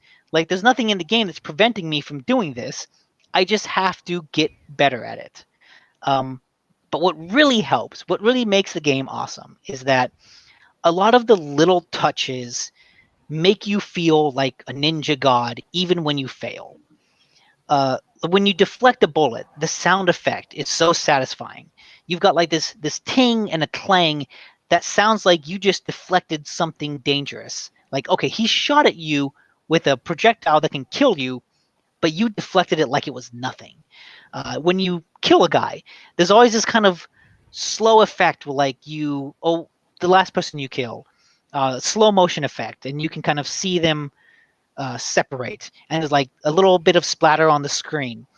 And so there's some moments where, I'll jump at a guy, deflect a bullet midair, and then land and kill him. And in that moment, I'm just like, oh, I feel so awesome. But then someone else kills me. He's like, well, okay, let me do that again. But because these type of games, Super Meat Boy type of games, you're always chasing that high of accomplishment, you beat a level and it's like, yes, I did it. It took me 100 tries, but I did it. I beat that level. What I think makes Ghost Runner so good is because of all those little touches in the aesthetics, in the camera shake, in the sound effects, it makes you feel like a badass, and it gives you that sense of accomplishment for the little actions you take in the middle of a run. Even if you fail, the fact that like, oh, I'm going to get through this area by jumping on a drone with my sword, riding it for a bit, and then jumping off. Like, it feels really good to do. And even when you fail, the action that you did, it still feels really good. Like, as Goalie would say, this game just feels smooth. It just feels so good to play. All the actions that you do, every time you run, it just feels good.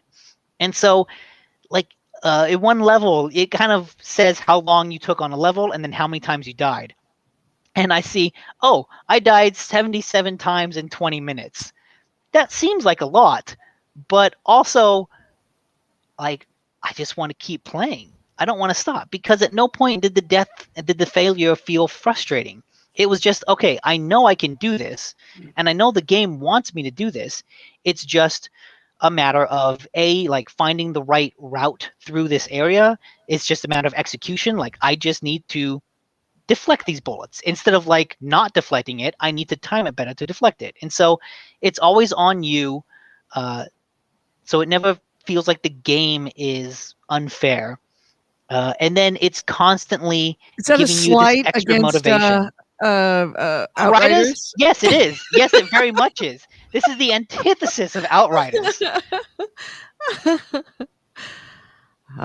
So it, funny. it's I can it's totally never. hear your hate, just like in all of your reviews. It's all comparing it to how unfair Outriders is.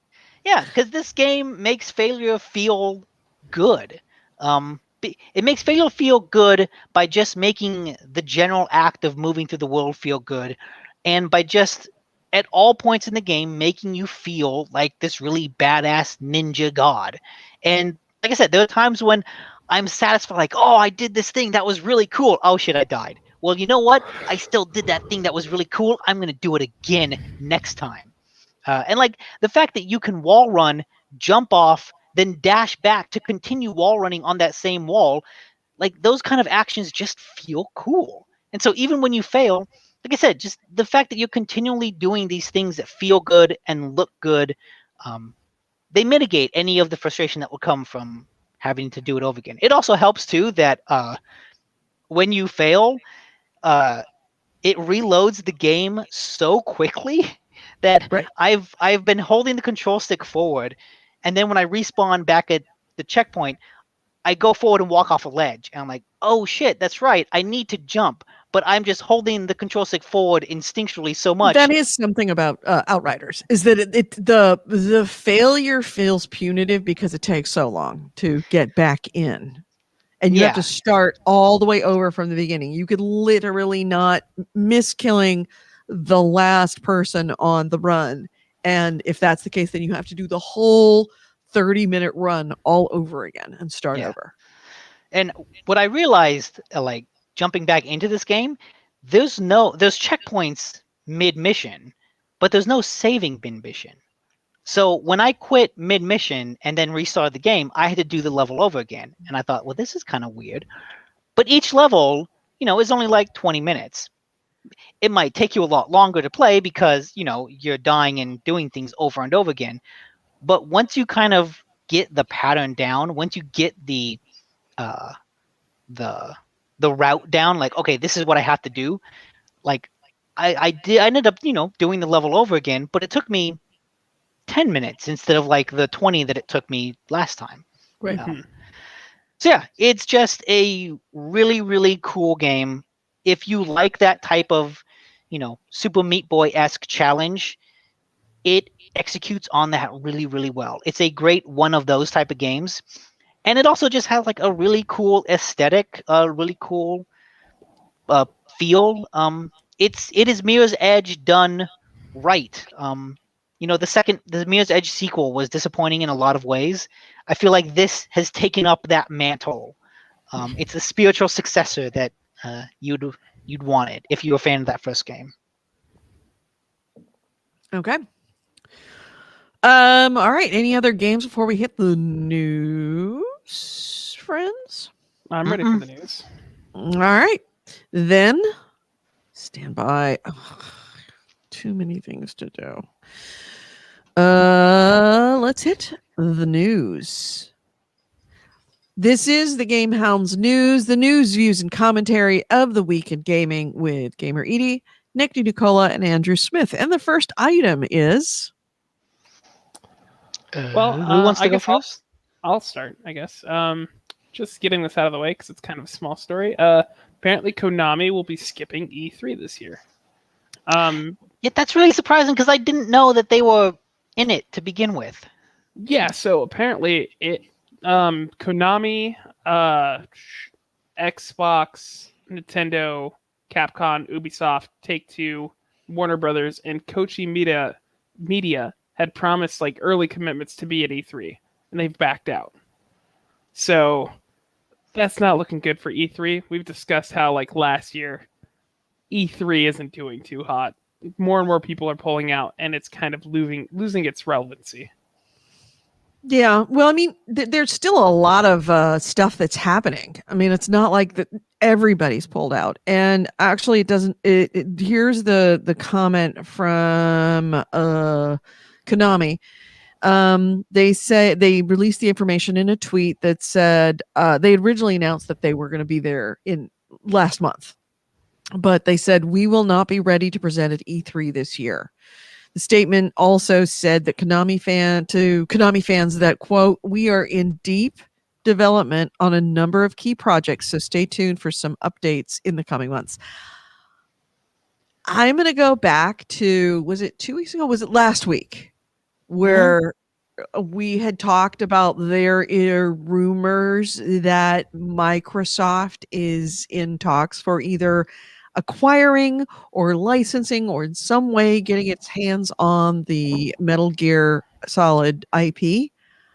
I think this is very much, if not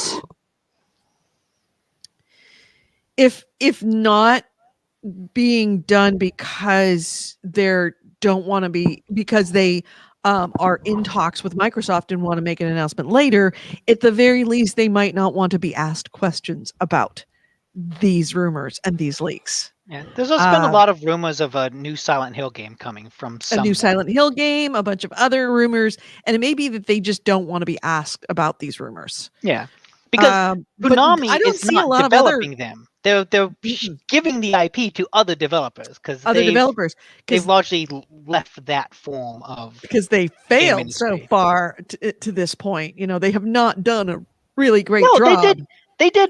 They did fine, like developing their own in-house IPs. It's just that at a certain point they decided like game development's not worth it.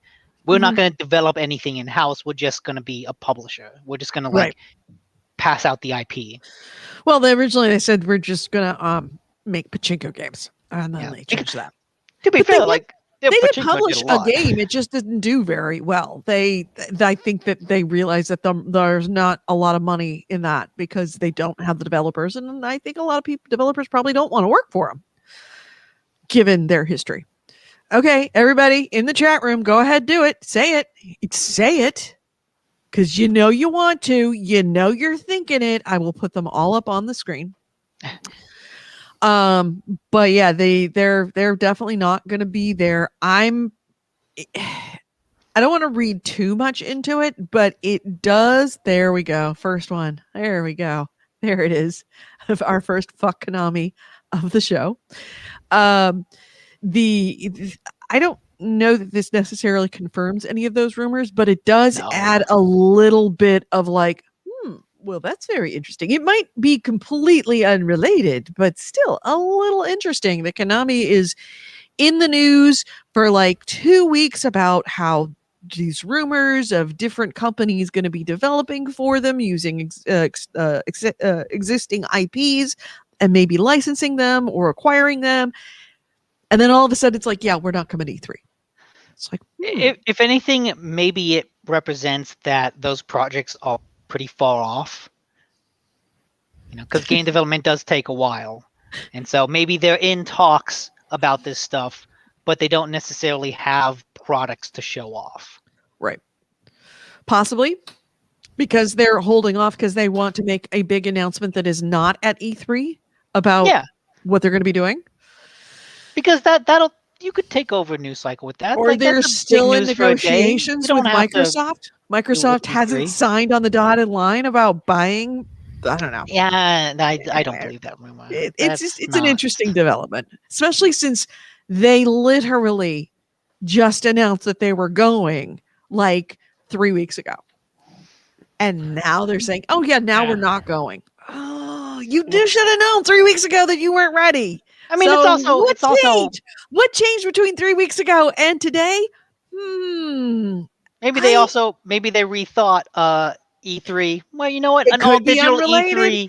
It could be related. E3 is not worth it.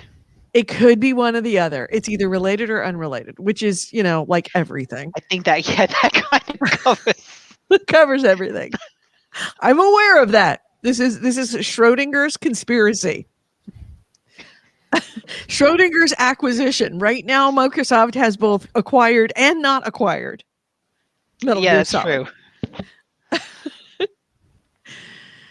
All right. But yeah, speaking of C3, since we've already on the topic of that, might as well hit it. All right. So we now have a Summer Games Fest schedule so far. This is pretty much almost everything that is known right now, at least through the summer, of what the schedule is.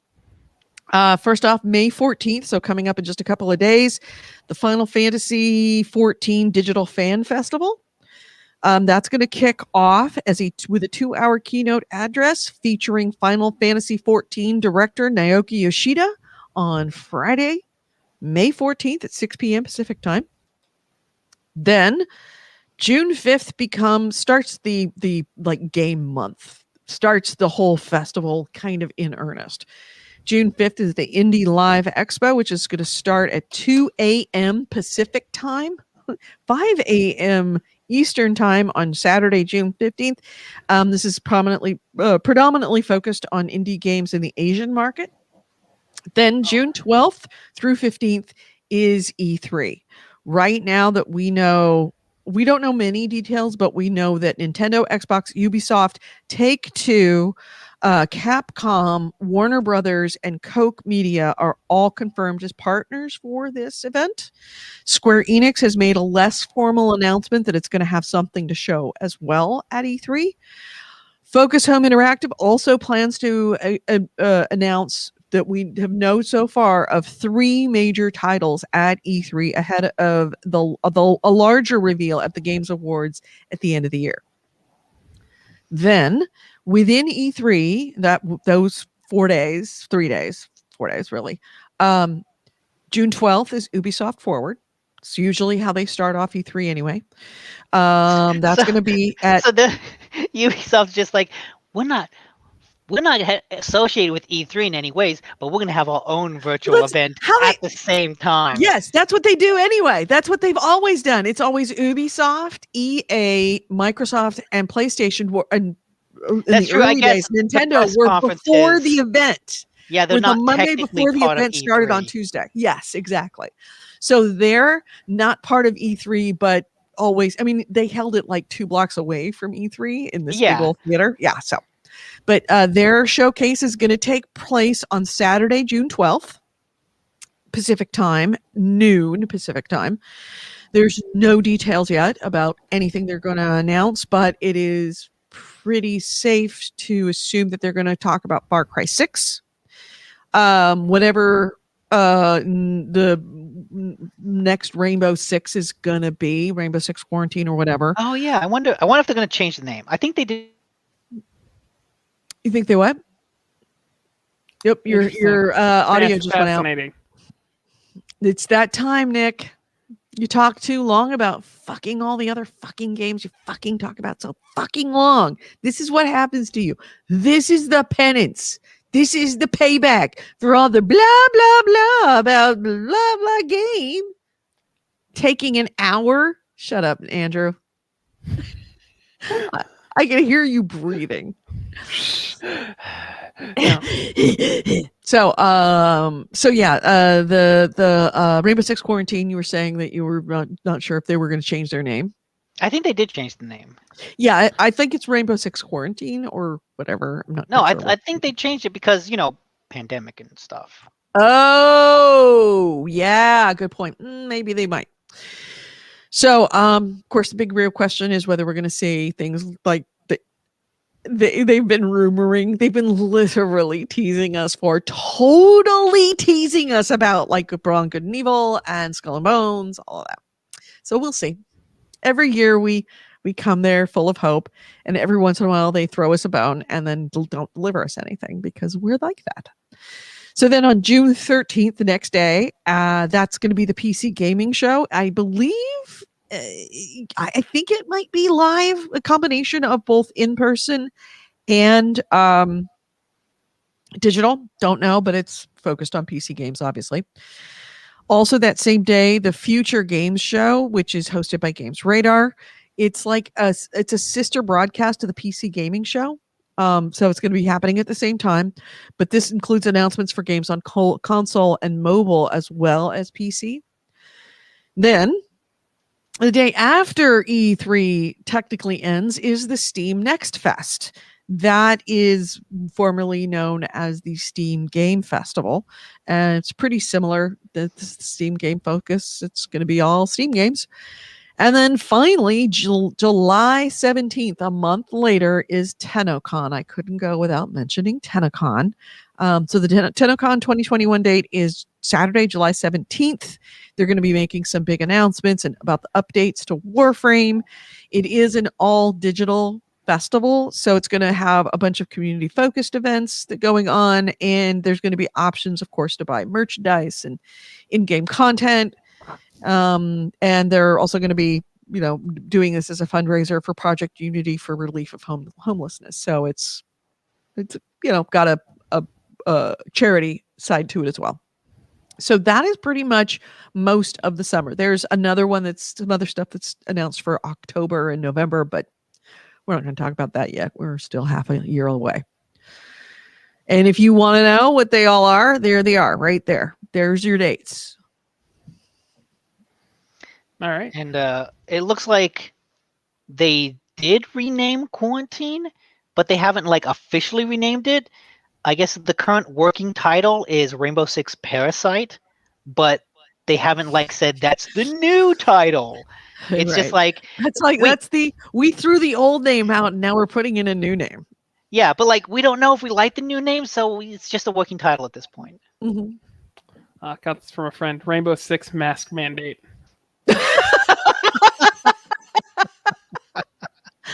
That would be awesome. Don't all of those characters have masks anyways? Mad props from me. Not all of them, but they could. They totally could. Yep. And AC Race has posted a link for the list of major game events at 2021, so that you have it. It's from Windows Central. Cool. So yeah, that's a thing. Well, before we get into like the big all-encompassing news stories, I just have kind of an interesting one. Kotaku has an article that basically goes over how every Activision studio is now working on Call of Duty.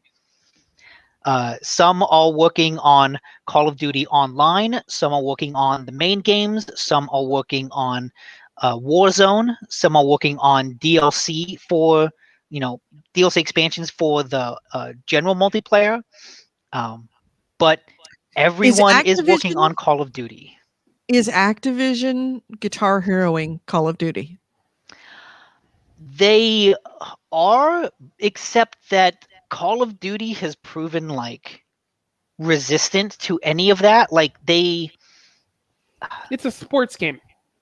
It's literally just the sports game market of the first-person shooter. More than that, because it keeps selling better than sports games.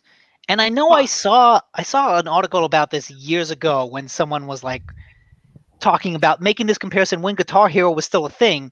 And I think it was Michael Pachter said something that like the first-person shooter has a genre is way more robust than like the musical genre. And so they can put out multiple Call of Duties in this way without necessarily, overindulging? Saturating, yeah. I can't remember words today. Without saturating the market for that particular IP. And so even though they have the main games that come out once a year, Warzone, which seems to now just be this perennial thing, the multiplayer and any expansion, like, it's still doing really well. So out of like the surge of battle royales, Warzone seems to have like done it. Like they are the top AAA battle royale game. Yeah, there was I think last week we talked about how both it and Apex Legends kind of celebrated hitting 200 million players, I think it was. Mm-hmm. And yeah, between the two of them, like they really hit it. And like I think that's why they're putting all the eggs into the basket. They're pulling a Fortnite in a way where Warzone has done so well. That Call of Duty Black Ops, which offers a different player base, like zombies and all of that, does so well that they're just like, we're done trying. We're done giving this our best effort. I mean, if Blizzard wants to make something, fine, but we're Activision changing their name to the Call of Duty company. Yeah, I wouldn't be surprised. Activision Blizzard Call of Duty. Nice. So yeah, that's happening. Worst of luck to them. Worst of luck. Well put. So next. I think we should just jump into the big story that's going to have a bunch of little offshoots here, and that's the Apple v Epic stuff. Yeah, We're it's back a fucking, for round 15. fucking octopus with tentacles going into all sorts of other stories. So it has blown up. Well, I think that Epic knew that it was going to blow up. Well, it starts tomorrow. AC Wraith, I just have to say in the chat, acted tunnel vision. Yeah, no, very good. Kudos. I kudos. like that. Well done. That's good. Both. I guess I'll start that off with the Epic v Apple. So yeah, trial starts tomorrow. Yes, it is a real court trial with real witnesses. Epic Games is bringing Apple to court, and in addition, they on the 26th, Activision and Apple released their witness lists, because of course it's a court case. You got to mention your witness list. You have to have your witness list posted to the court, and that is a public record. So without any surprise, both of these lists are very, very heavy with both Apple and Epic executives. They do have also a lot of third-party people as well that are, and this was published by The Verge, the entire list. They do have a lot of third-party companies that are, or third-party executives and experts that they're bringing as well. Yeah, but makes sense. Of note, Tim Sweeney is on the list for both Apple and Epic, who's the CEO of Epic. Tim Cook, Apple's CEO, is on Apple's list only. Other big names are somebody named Craig Federiti. Fettuccine? No, sorry. I think it's Federiti. Apple's senior vice president of software engineering. He works with combating malware and iOS security.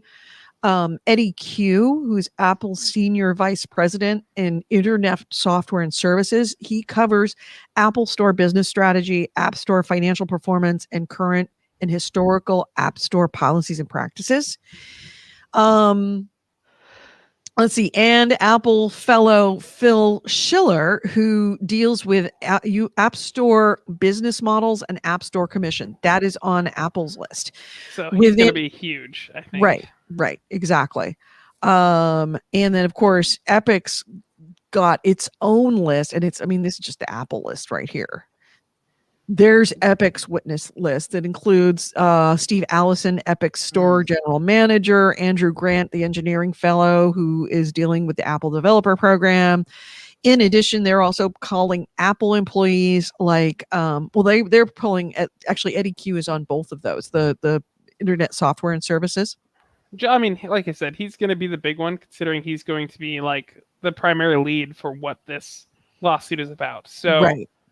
Just like Tim Sweeney, he's going to definitely be on both sides. He's going to get cross-examined, stuff like that.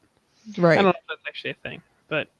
So is there an estimation for how long the case will last? A long time. Because, that's a lot of witnesses.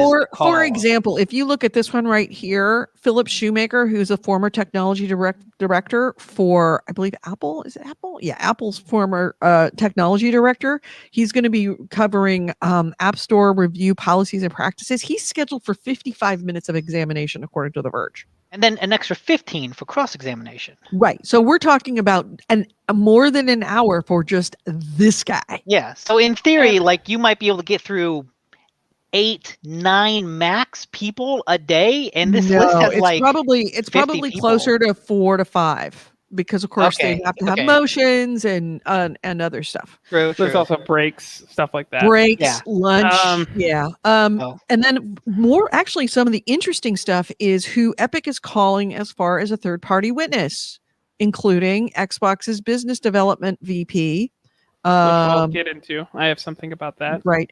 And who's missing from this list? If you will notice, Nvidia is also on there.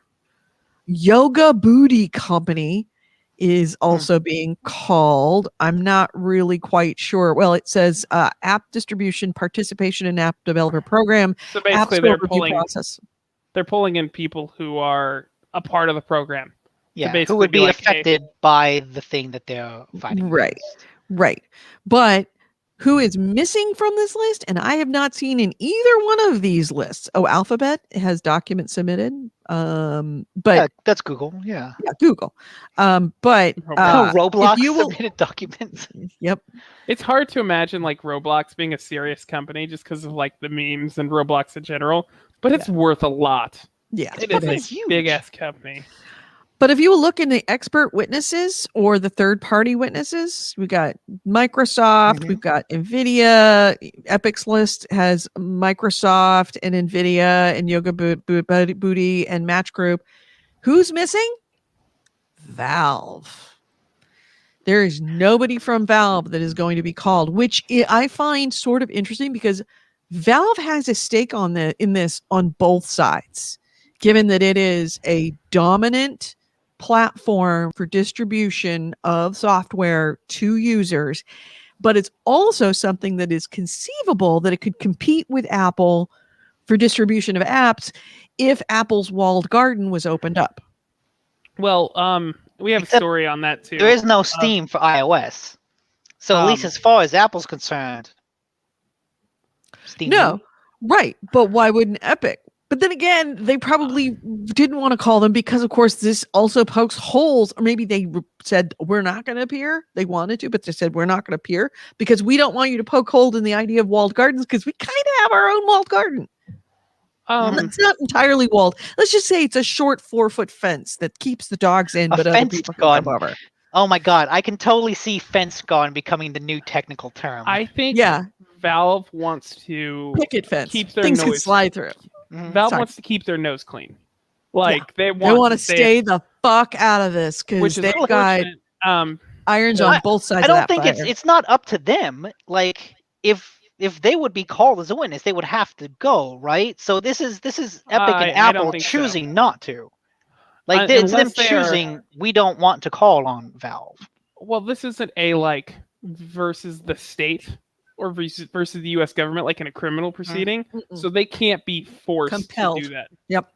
At least I don't believe so. Well, you could compel someone with a subpoena to do that, but if they have made it clear that they don't want to be part of it, it would be, probably the only people that would want them in there is Epic, and Epic really doesn't want to piss off Valve. It would make them hostile. This would be a very bad mistake for their relationship between Epic and Valve. I don't know if they care about that, but I think they do. I think Valve they would. was already subpoenaed to hand over documents. Remember, like there was a whole argument. They subpoenaed and they were not happy about that. They were not happy about it. They still did it. Guarantee you that they would be like, "Do not fucking call us. If you do, there will be a price to pay." Well, also imagine it's just like they got I forget who wanted the documents, but they got what they wanted out of that. They don't need Valve to appear. Steam, AC Ray says Steam has a lot of Mac OS games. Yeah, it has a lot of Mac OS games, but it doesn't have iOS games, and that's what we're talking about, apps. So like Steam's getting dragged into this regardless if they want to or not. And I just want to say, like, overall, regardless of if Epic wins, they have shaken the industry in a way that change is happening regardless. And we'll get more into that because there's a few stories attached to that. For instance, like Xbox or Microsoft dropping their storefront page down to 12%, Google doing that the same way. But also now you have Humble Bundle suing Valve for the same exact reason, and that they think that they're ding, ding, ding. That's why Valve said, "Don't drag us in," because we will not testify to support you because we're fighting off the exact same thing with other developers. And the argument in Humble Bundle is that like it's not the same thing as like the iOS system. but they have such a stranglehold on the market that no one can break into it. Like, look what Epic is trying to do and the amount of money they are losing to pull in a fan base, to pull in a user base for their store page. And it takes a company that has the resources to do that to even try to fight against Valve. Yeah. And I remember I was reading the thing about that, and one of the things they specifically cite is that you can buy Steam games from other services, but that requires the publisher to like purchase Steam keys from Valve to then give them to other websites. Right. But that's sort of done under this premise that this agreement that the games on those other websites cannot be sold at a cheaper price than they appear on Steam. And so one of the arguments in Humble Bundle is making is that it's using its market dominance to basically force price fixing, to basically force price fixing across all these other platforms by using its market dominance. Yeah, and like apparently they had a plan in works to do a keyless system for Humble Bundle, because this is the part of the reason why, and I've kind of noticed this, that Humble Bundle has dropped off in quality and quantity of things that they've offered. Well, they also were recently sold as well. That was back in 2017. Yeah, that was a while ago. But still, they had some kind. Oh, the Humble Bundle just changed all of their policies. That remember we talked about it last one. But the sliders for donations are now the max that you can have donations to the charity is 15%. Well, that I don't know. Yeah, that happened last week. But yeah, so like a list of some of their complaints is that, like I was mentioning, they were trying to set up a keyless system for Humble Bundle so that like if you bought it, like you could redeem that without it being a key. But like right before it was about to be finished, they pulled the plug. Valve did, like without really warning or information. They were just like, we're not going to do that anymore. It also is like, because of that key system in general, like they can't get publishers to join up with Humble Bundle.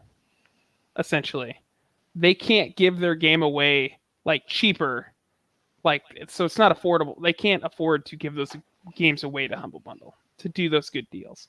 So that's their biggest complaint, is that they're declining in what they offer because of Steam's like you were saying, market force. Yeah. And I mean, this only happens because of Epic versus Apple. Like whatever ended up happening, like there are people making changes to those storefronts. Even Apple like conceded, and if you made less than $1 million, you paid less. Like there are changes regardless of if Epic wins or not. Oh. So Nick, totally unrelated and only applicable to you and to me. First big wildfire of the season already. Oh, really? Happening right now down in Santa Cruz. You know what? I'll go start my own wildfires so that I can be a part of it too. Yeah, I just want to be included in the weather update. This is gonna be a bad year. This is gonna be. Oh yeah, I'm fully really prepared for another Blade Runner-esque. I heard that sky.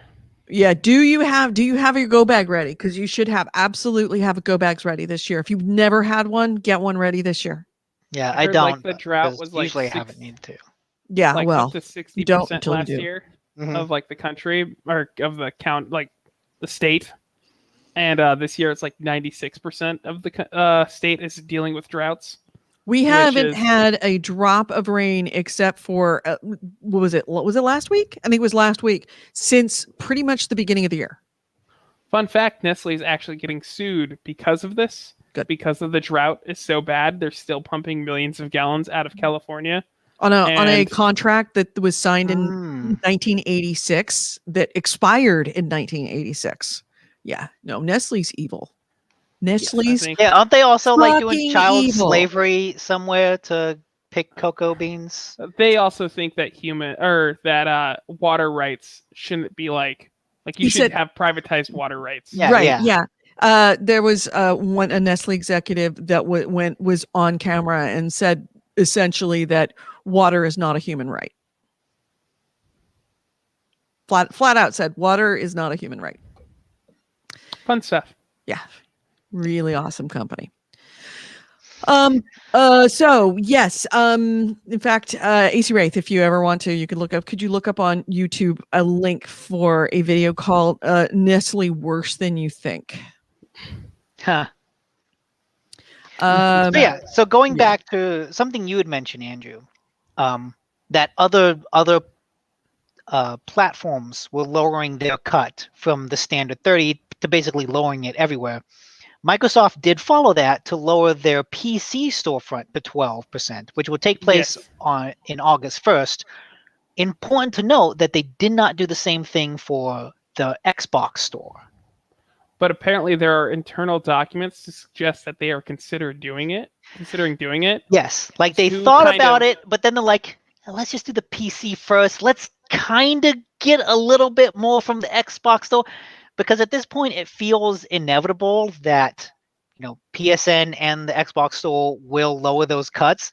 At this point, it's just how much can we squeeze from that stone before we have to make it. Right. See, like overall, I am like super happy about this, to be honest. Like when it comes to maybe not publishers, but like independent developers, I am so happy for this change because they deserve that money. Like take for instance, Valheim. That game was made by 5 people and it blew up. Like it sold like 5 million copies in the first 2 months. A third of their profits is just gone. Like they don't get that anymore, even though by all accounts it's a massive success. And I would like to live in a world where independent developers like that get rewarded for making good software, good games. I mean, what's interesting is like the service that those platforms provide, like Valve, iOS, Epic, they're not like worthless. They are substantial. Like they are platforms, and resources do go into maintaining those platforms, but it's the question of how much. And like I think Epic has made a point to distinguish between the console platforms and the PC platforms by saying like, Sony and Microsoft, they do put more into those platforms, and like there's more services associated with it than the PC ones, and that's why we're not suing Sony and Microsoft. Although there's also another news story about why they might not have done that. But so yeah, it's just a matter of like how much, and a third feels like a little much. And that kind of like ropes into the other thing that was mentioned, and this is not necessarily a rumor, but it's kind of Epic saying, like an Epic-backed expert saying this, so take it with a grain of salt. They were saying that Apple's profit, like from the store, is 78%. The profit margin on any of the stuff they sell is like 78%. So meaning of the 30%, that's their profit margin. So of the 30% that they take in, 78% of it is pure profit, and the rest of it is costs. Yeah, which means that they're not really spending that much to maintain the service. It's mainly it's literally printing money for them.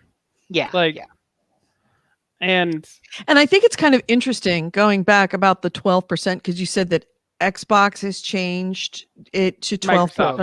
Microsoft has changed the cost to 12%.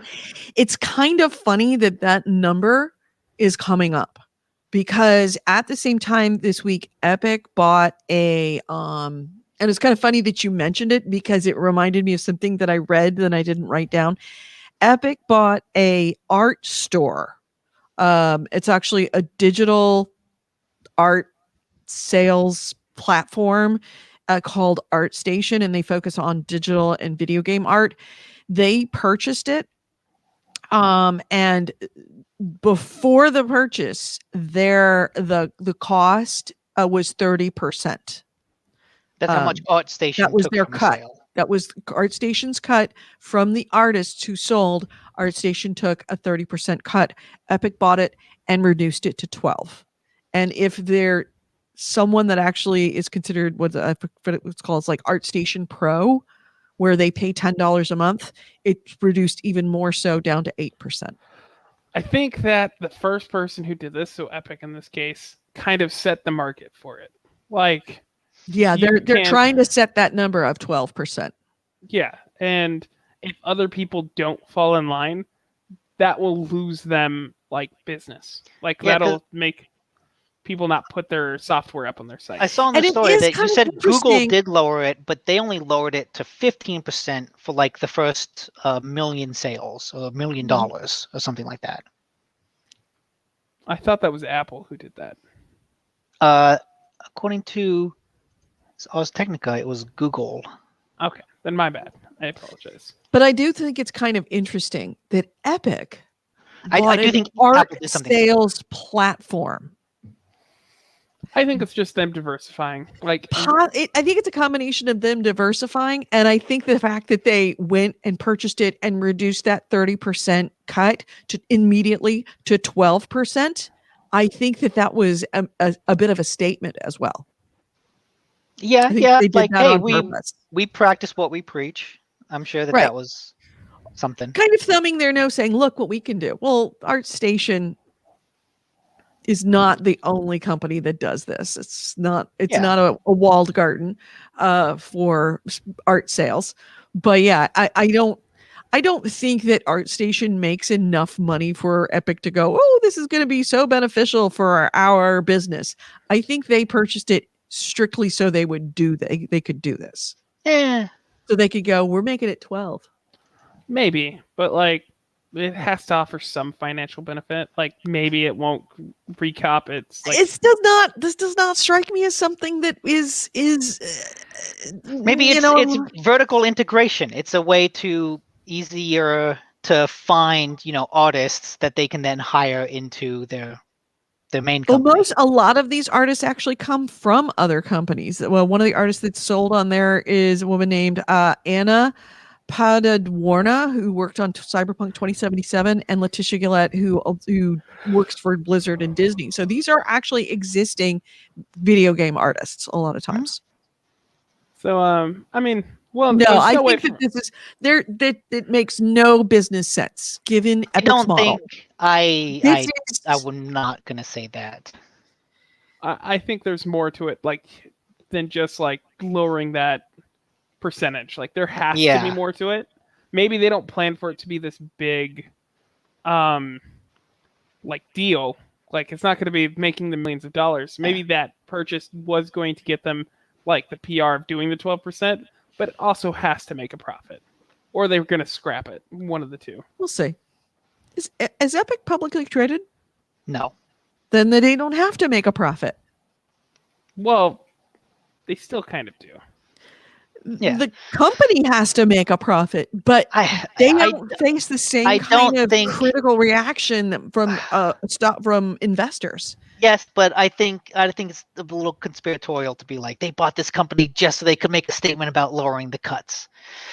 I mean, in addition, they have put itch.io on the Epic Store. They haven't bought it. They put a storefront on their other storefront. That feels like more of a statement of purpose too. Yeah. I mean, Well, they anyway. may just be trying to win customers over. Like, Yeah. True. But I said earlier that, they made a point of not suing Sony or Microsoft. They went after Apple. So as part of all the court documents coming out, we find out specifically how much Fortnite earns on different platforms.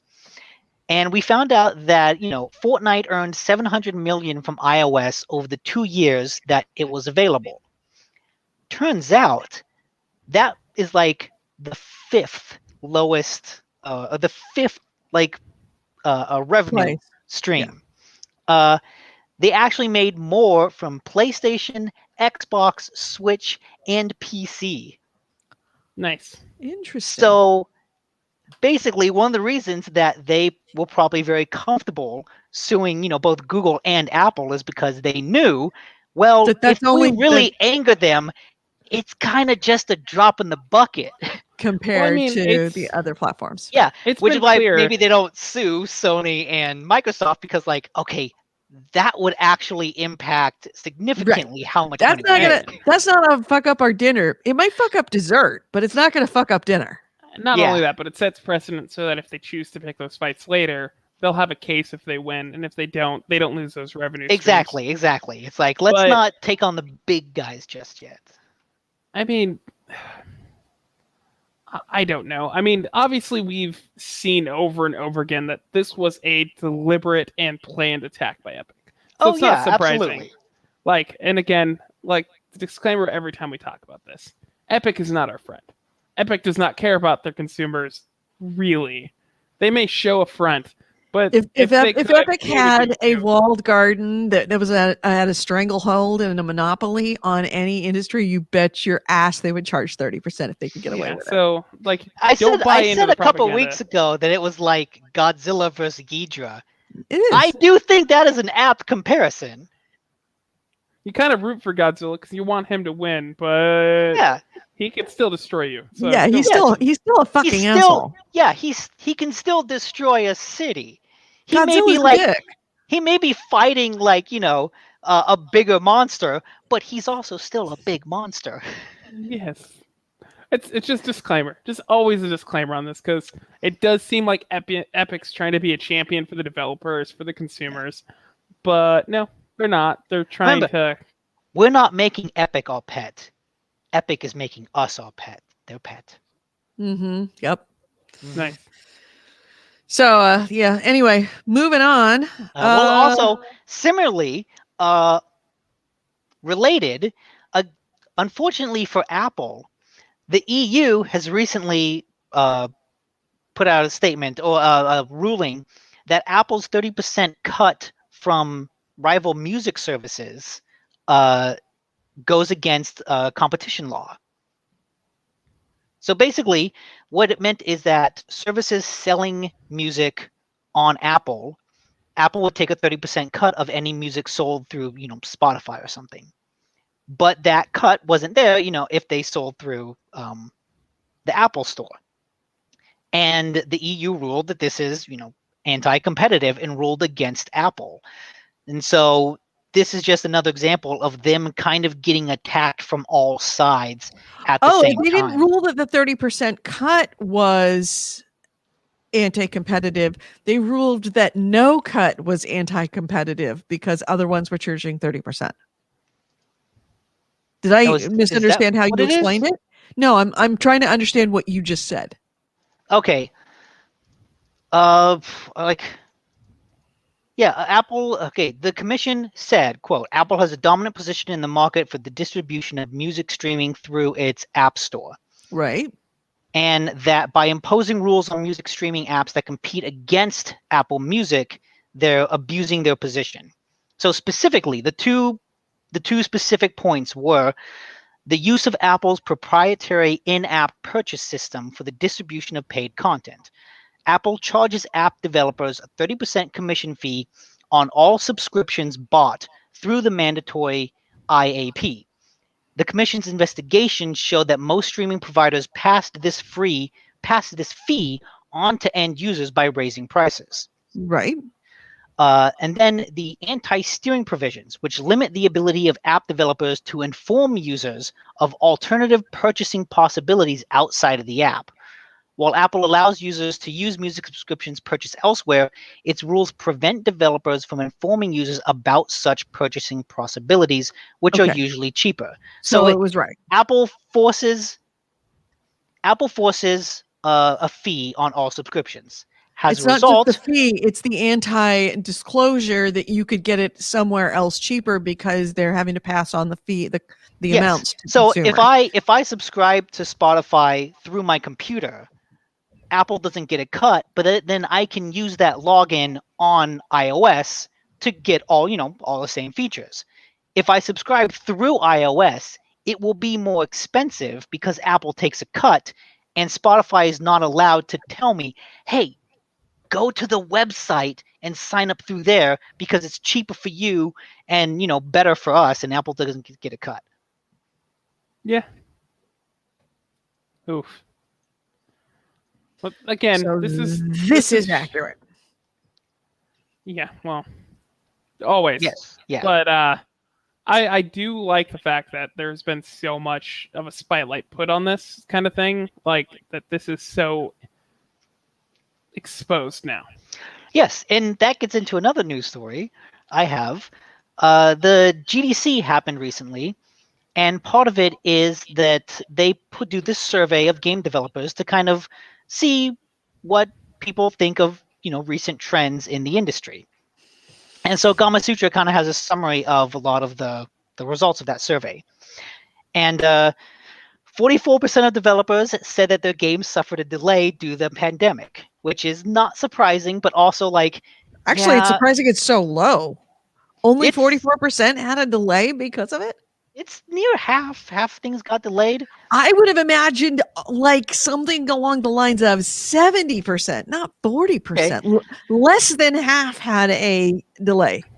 That's really surprising. What is surprising is that apparently 43% of studios expanded during the pandemic. Also surprising. Yeah. PS5 is the most popular console to develop for, but most devs still prefer PC. It has number 1.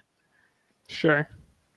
And then related to all this Epic and Apple stuff is that the number of developers who think that the 30/70 revenue split is fair went from 6% in 2020 to 3% now. So it wasn't high to begin with, but it still got halved in that time. Yeah. So this discussion is like, impacting developers with that now a lot more people are like, it's become a news cycle that people are now, speaking out against it. It wasn't good. It's gotten worse for them. I'm so happy that the numbers started at 6%, though. That it wasn't like 50%. They're like, yeah, we're okay with 30%. I'm glad. Oh yeah, this is where I saw the Google Play's fees will soon lower from 30% to 15% for the first 1 million generated by a developer per year. And then similarly, Apple reduced its cut to 15% for developers that sell under $1 million in a year. So Apple and Google both do it. Yes, and then for Apple, the 30% cut reactivates once sales go over 1 million. Got it. And then Epic launched with a 12% cut, and Steam is still holding to 30%, but gives a discount if a game makes tens of millions of dollars. So Steam starts at 30 and then gives a discount when you start making more money. Yeah. Google and Apple start small, but then take more as you start making more money. I think I'd prefer, if I had to choose between two crap sandwiches, I'd take the first one because it kind of makes sense that like smaller developers should get more of that money back sooner. Right? It's like, okay, when you start making more money, we'll take more, as opposed to, oh, you've made a lot of money, we'll give you more of it. It's like, well, it's more of a like Steam lets the higher end people like keep more of their money, but because they're still making roughly the same share. Right. That's to keep them on the platform and not do an Epic. Oh yeah, that's true. Because that appeals mainly to the big developers, because note that the Steam one did not say you get lower after the first million, it's after tens of millions. Right. Those are going to be the AAA developers. Yeah. Yep. But I mean, also, again, if you consider like a company makes $1 million, 30% of that's like, 300,000.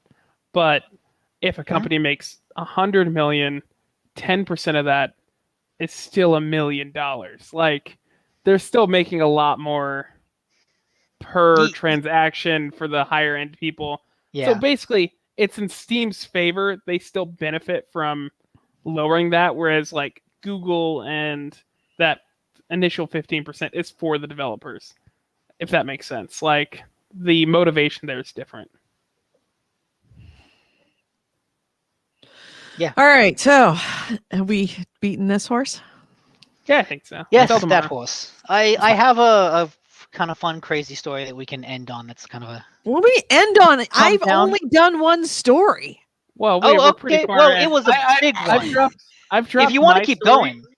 So, Yes, I do. I got a not quite so fun story. So if you remember back in November, there was the swatting event that happened, the swatting case yeah. at Ubisoft.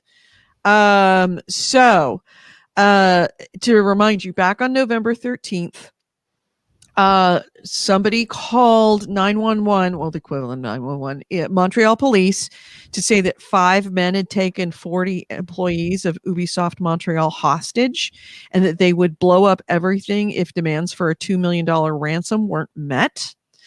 It was fake. But it did cause several hours of chaos for the company and for police because they sent out SWAT teams and they locked down the building and they locked down the streets in downtown Montreal. Streets were cordoned off. Police units cleared the building room for room by room. It was a big fucking mess. Well, now we are learning that the attacks at Ubisoft Montreal didn't stop there. A few weeks later in December, someone called that same Montreal Police Department to say that they placed a bomb near the daycare facility inside Ubisoft. And another call in January claimed that a senior Ubisoft employee had been shot in the head during another hostage incident. The guy doing it apparently also tried to impersonate a Rainbow Six designer to gain access to the corporate account, and then called Ubisoft a day later to say that he'd continue to terrorize the company unless Ubisoft gave him 6 Rainbow Six keys and the command he needed to start banning people in the game. Well, these subsequent attacks after Montreal police got the first one and were burnt, they kind of got hep to what was going on. And instead of making a big deal about it, they started very quietly investigating what the fuck was going on there. They did some very discreet investigations, and this has led to a suspect, a French, so he's in France, Rainbow Six player who's been banned from the game more than 80 times for cheating. So the guy is named Yanni Inahui, and Wahuin.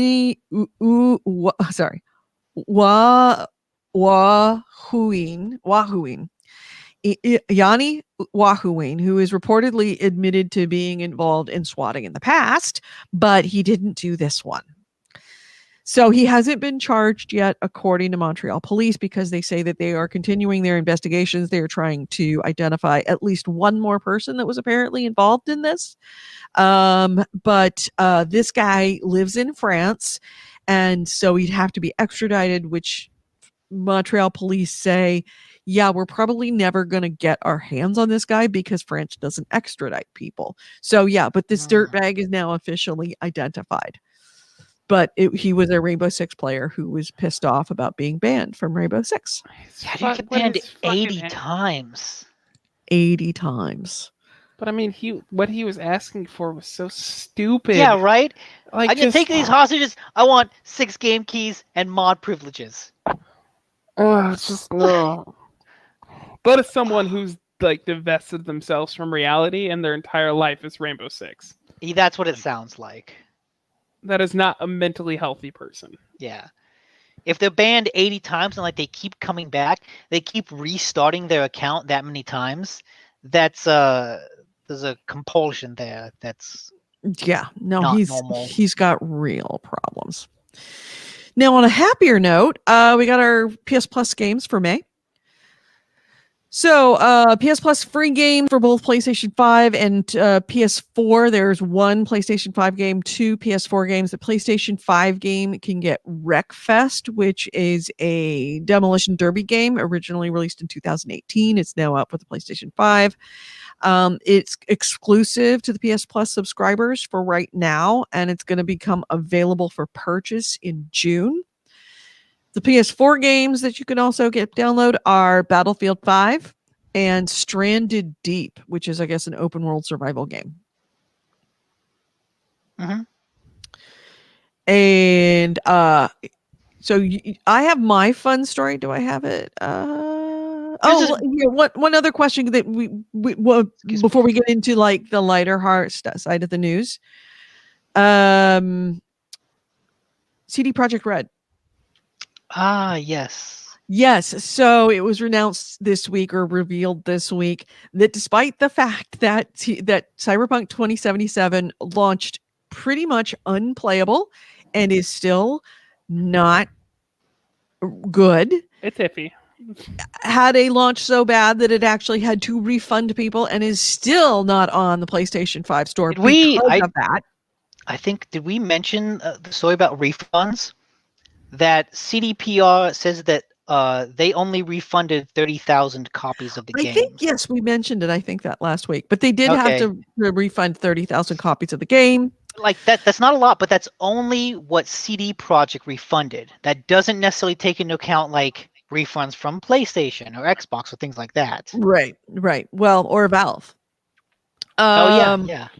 Bloomberg has revealed that CEO Marcin Iwinski, Adam Kaczynski, the CEO, co-CEO, are going to receive $6 million in bonuses for Cyberpunk 2077. Adam Badowski is also going. That's the game's director of Cyberpunk 2077. He's receiving more than $4 million. $30 million in bonuses have been allotted for the company overall. Huge chunks of these awards, however, were given to executives. The average employee at CD Projekt Red who had to go through that hell to put that game out and then receive death threats after the fact, they're going to make between $5,000 and $9,000 each. Man, CDPR. Were they wolves in sheep's clothing? Holy shit. I mean, the game did hit the sales milestones. It hit the sales milestones. Yep. So- I mean, it's in their contracts. This is a problem with game development in general. The game's success is dependent on how much like copies are sold at launch. Right. That is such a big portion of the image of whether or not a game is doing well. So it did well by all accounts. yeah, financially it did very well. Financially, Yeah. it did very, very well. But yeah, I mean, like they still get those bonuses, and it like they probably Yeah. don't deserve. They don't deserve them. Not they probably. don't deserve them. But they it's don't in their deserve them. contract, and the way the economy works, the game's still sold. They Right. still got their numbers. That's Right. all that matters.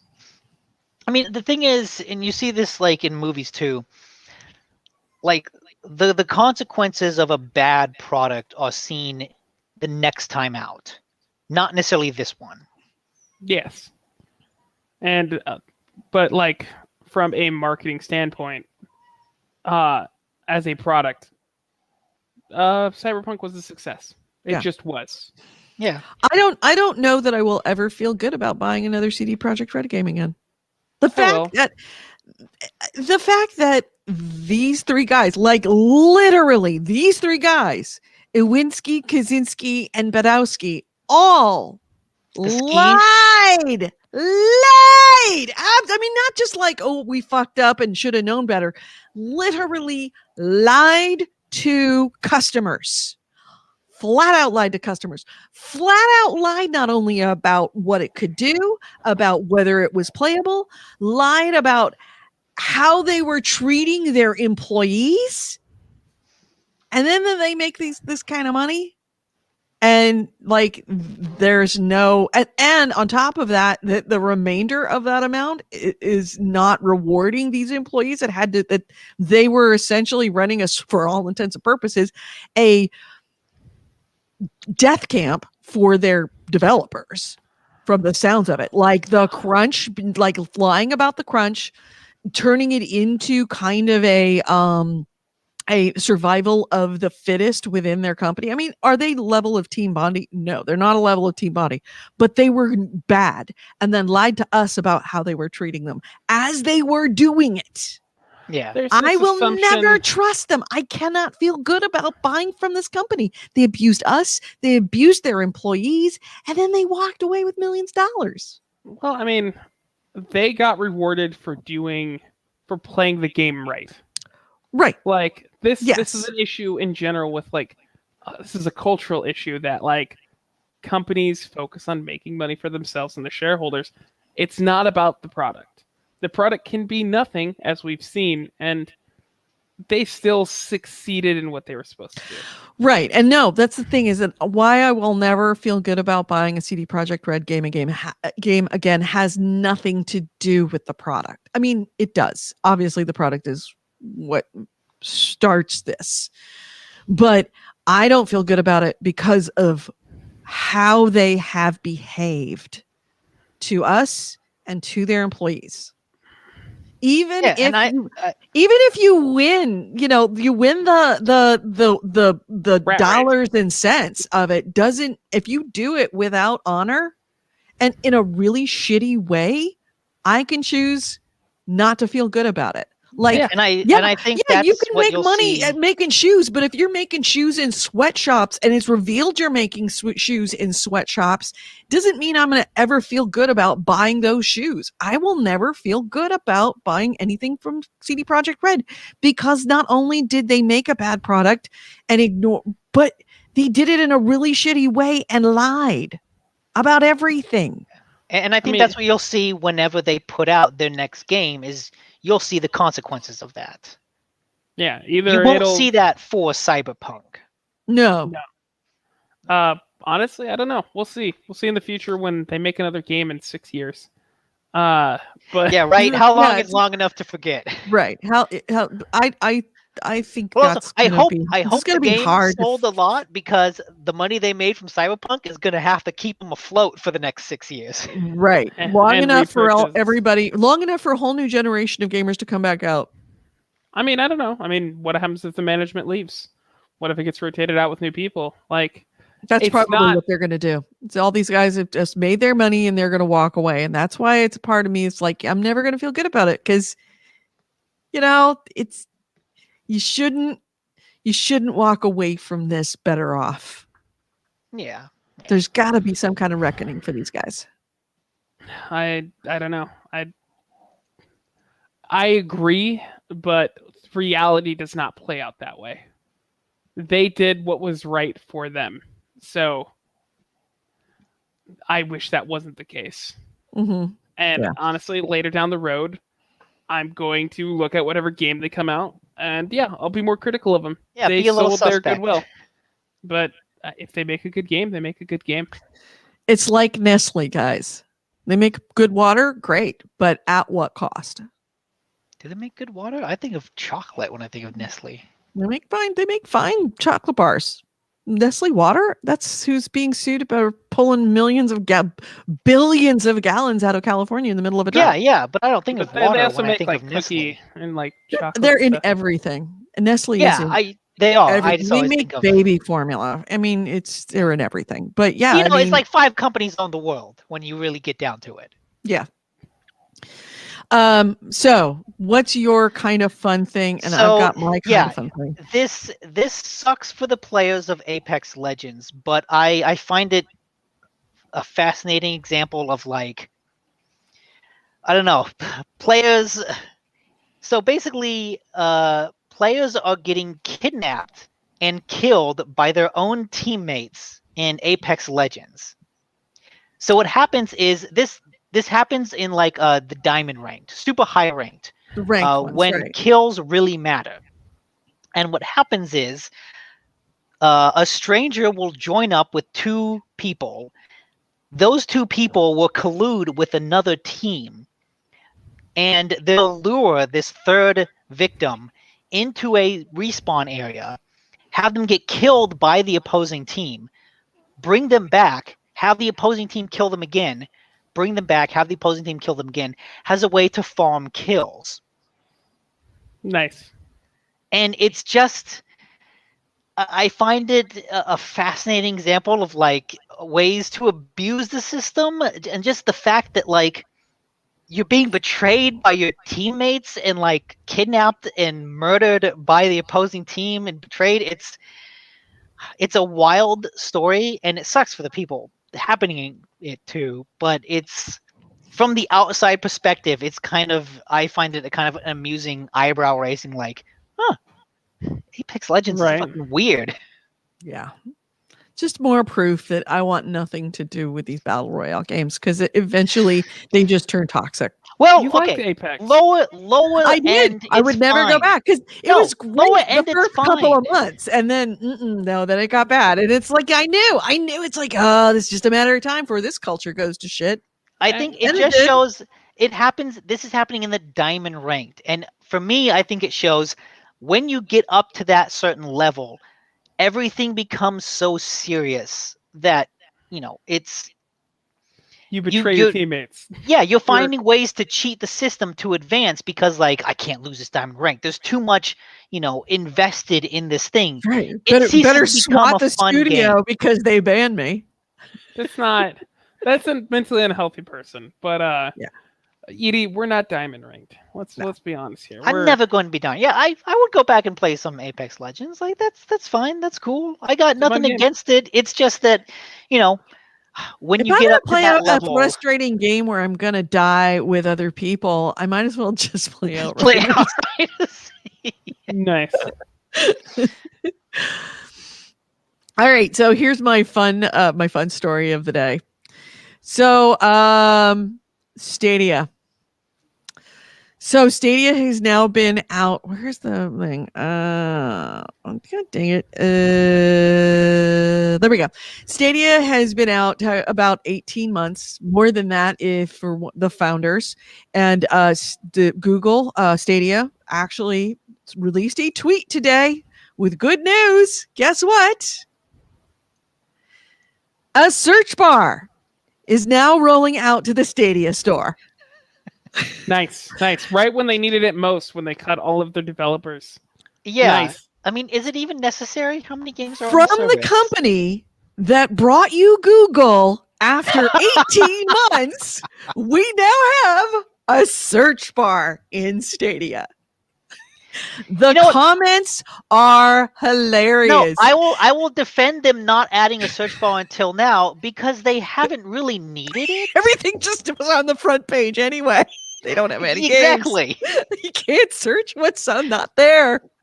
Yeah. Why do I need to search? I just have to scroll for 2 times and I'll find the game I'm looking for. But the comments, they made the announcement on Twitter in the most brain dead, tone deaf way. A search bar now rolling out to Stadia Store. Get a sneak peek to the next features coming to Stadia to today's blog. And of course, please tell me you aren't seriously promoting the addition of a search bar years later as a good thing. Like, yeah, mobile or web only. In their defense, Stadia hasn't needed one because they didn't have enough products on their store. I'm looking for some other ones. Somebody wrote, let me get this straight. A product made by Google was missing a search feature. No wonder Stadia is failing. Zero idea what they're even doing. Yeah, no, Stadia's not failing. It failed. Somebody else wrote, in Stadia's defense, there were only 4 people playing this, so a search bar really wasn't a priority. Exactly. Yeah. It's not like they had a lot of products. You're telling me Google didn't have a search bar on their gaming service until now? Good stuff. Yeah, it's pretty good. So yeah, good news. If you were missing that search bar on Stadia, 500 days later, it's there now. Yay. Yep. Stadia. Oh, Stadia. God. I can't believe I can't believe they're still doing it. Like at some point they just have to realize to cut their losses and get out. They must. Yeah, I mean. Well, I mean, you saw what they're mainly doing now. People speculate that like they're selling their services to other developers. Like we'll give a platform to you, but Stadia itself might not be a thing. But the technology is like, hey, GTA, if you want, Take-Two, if you want to be able to stream your games, we'll give you the technology to do that. Sign with us. Mm-hmm. But yeah, it's that was a real bungled launch of it, just from the get-go. And continues to be bungled. Continues to be just Mhm. It's a meme. It's a meme at this point. Yeah. So, you guys have any last stuff? No, I checked mine for now. We're pretty deep into the weeds. So. Yeah. Well, I mean, I knew that we were getting into it when we were an hour into Nick talking about his games that he didn't like. That's when I threw in my story. I'm like, I wasn't this can talking wait. for a full hour. I don't know what you're getting at. It was pretty close to an hour. No, we were talking about Outriders, and then I mentioned Soulstorm and Ghost Runner. Uh-huh. So, anything else before we close out the show? You know what else I've been playing? Hey, Look, Nick, want to talk about more Star Wars? Always. let's close this out. You've been listening to GameHounds, episode All of us 390, are sorry, Mandalorian. 592. We did record this on Sunday, May 2nd, 2021. I've been Edie Sellers. With me has been Nick DiNicola and Andrew Smith. If you ever want to get a hold of us, it is gamehounds.net for our website. Gamehounds@gmail.com is our email. We record this show live every Sunday at 2 p.m. Pacific, 5 p.m. Eastern, here on Spreaker for the audio show. You can find us at Speaker with an R, Spreaker.com, but you can also watch us live. Our video feed is very lovingly and very appreciatively funded by our patrons. You can find our Patreon at patreon.com/gamehounds. You can find us, love us, support us, because you're the ones that bring our video feed. Our video feed can be found at on YouTube, Facebook, and Twitch. On Facebook and Twitch, we are the GameHounds, and on YouTube, we are GameHounds Vids. That's VIDS, as in videos. Find us on Facebook if you ever want to get a hold of us. We do have a Discord. I forgot about the Discord. Hey, how would you love to be on our Discord? You can chat with us. You can play with us. You can, post stuff. If you've got tips for news, Nick and Andrew hit that Discord like it owes it money. So check out the Discord if you want to see what other news we're talking about. But in addition, if you want to suggest news, Discord link is in the description or at the top of our Facebook page. I would love to have you there. I guess it's it. Anything else before we close out the show, Nick? I'm not allowed to say anything. You're not. All right. Have a great. I see. Doom is I at am, page what? I am 10. offended. I'm so sorry. many Sony's of Oh, aggressively. I'm sorry. All right. So thanks for joining us. Have a good night. Bye-bye.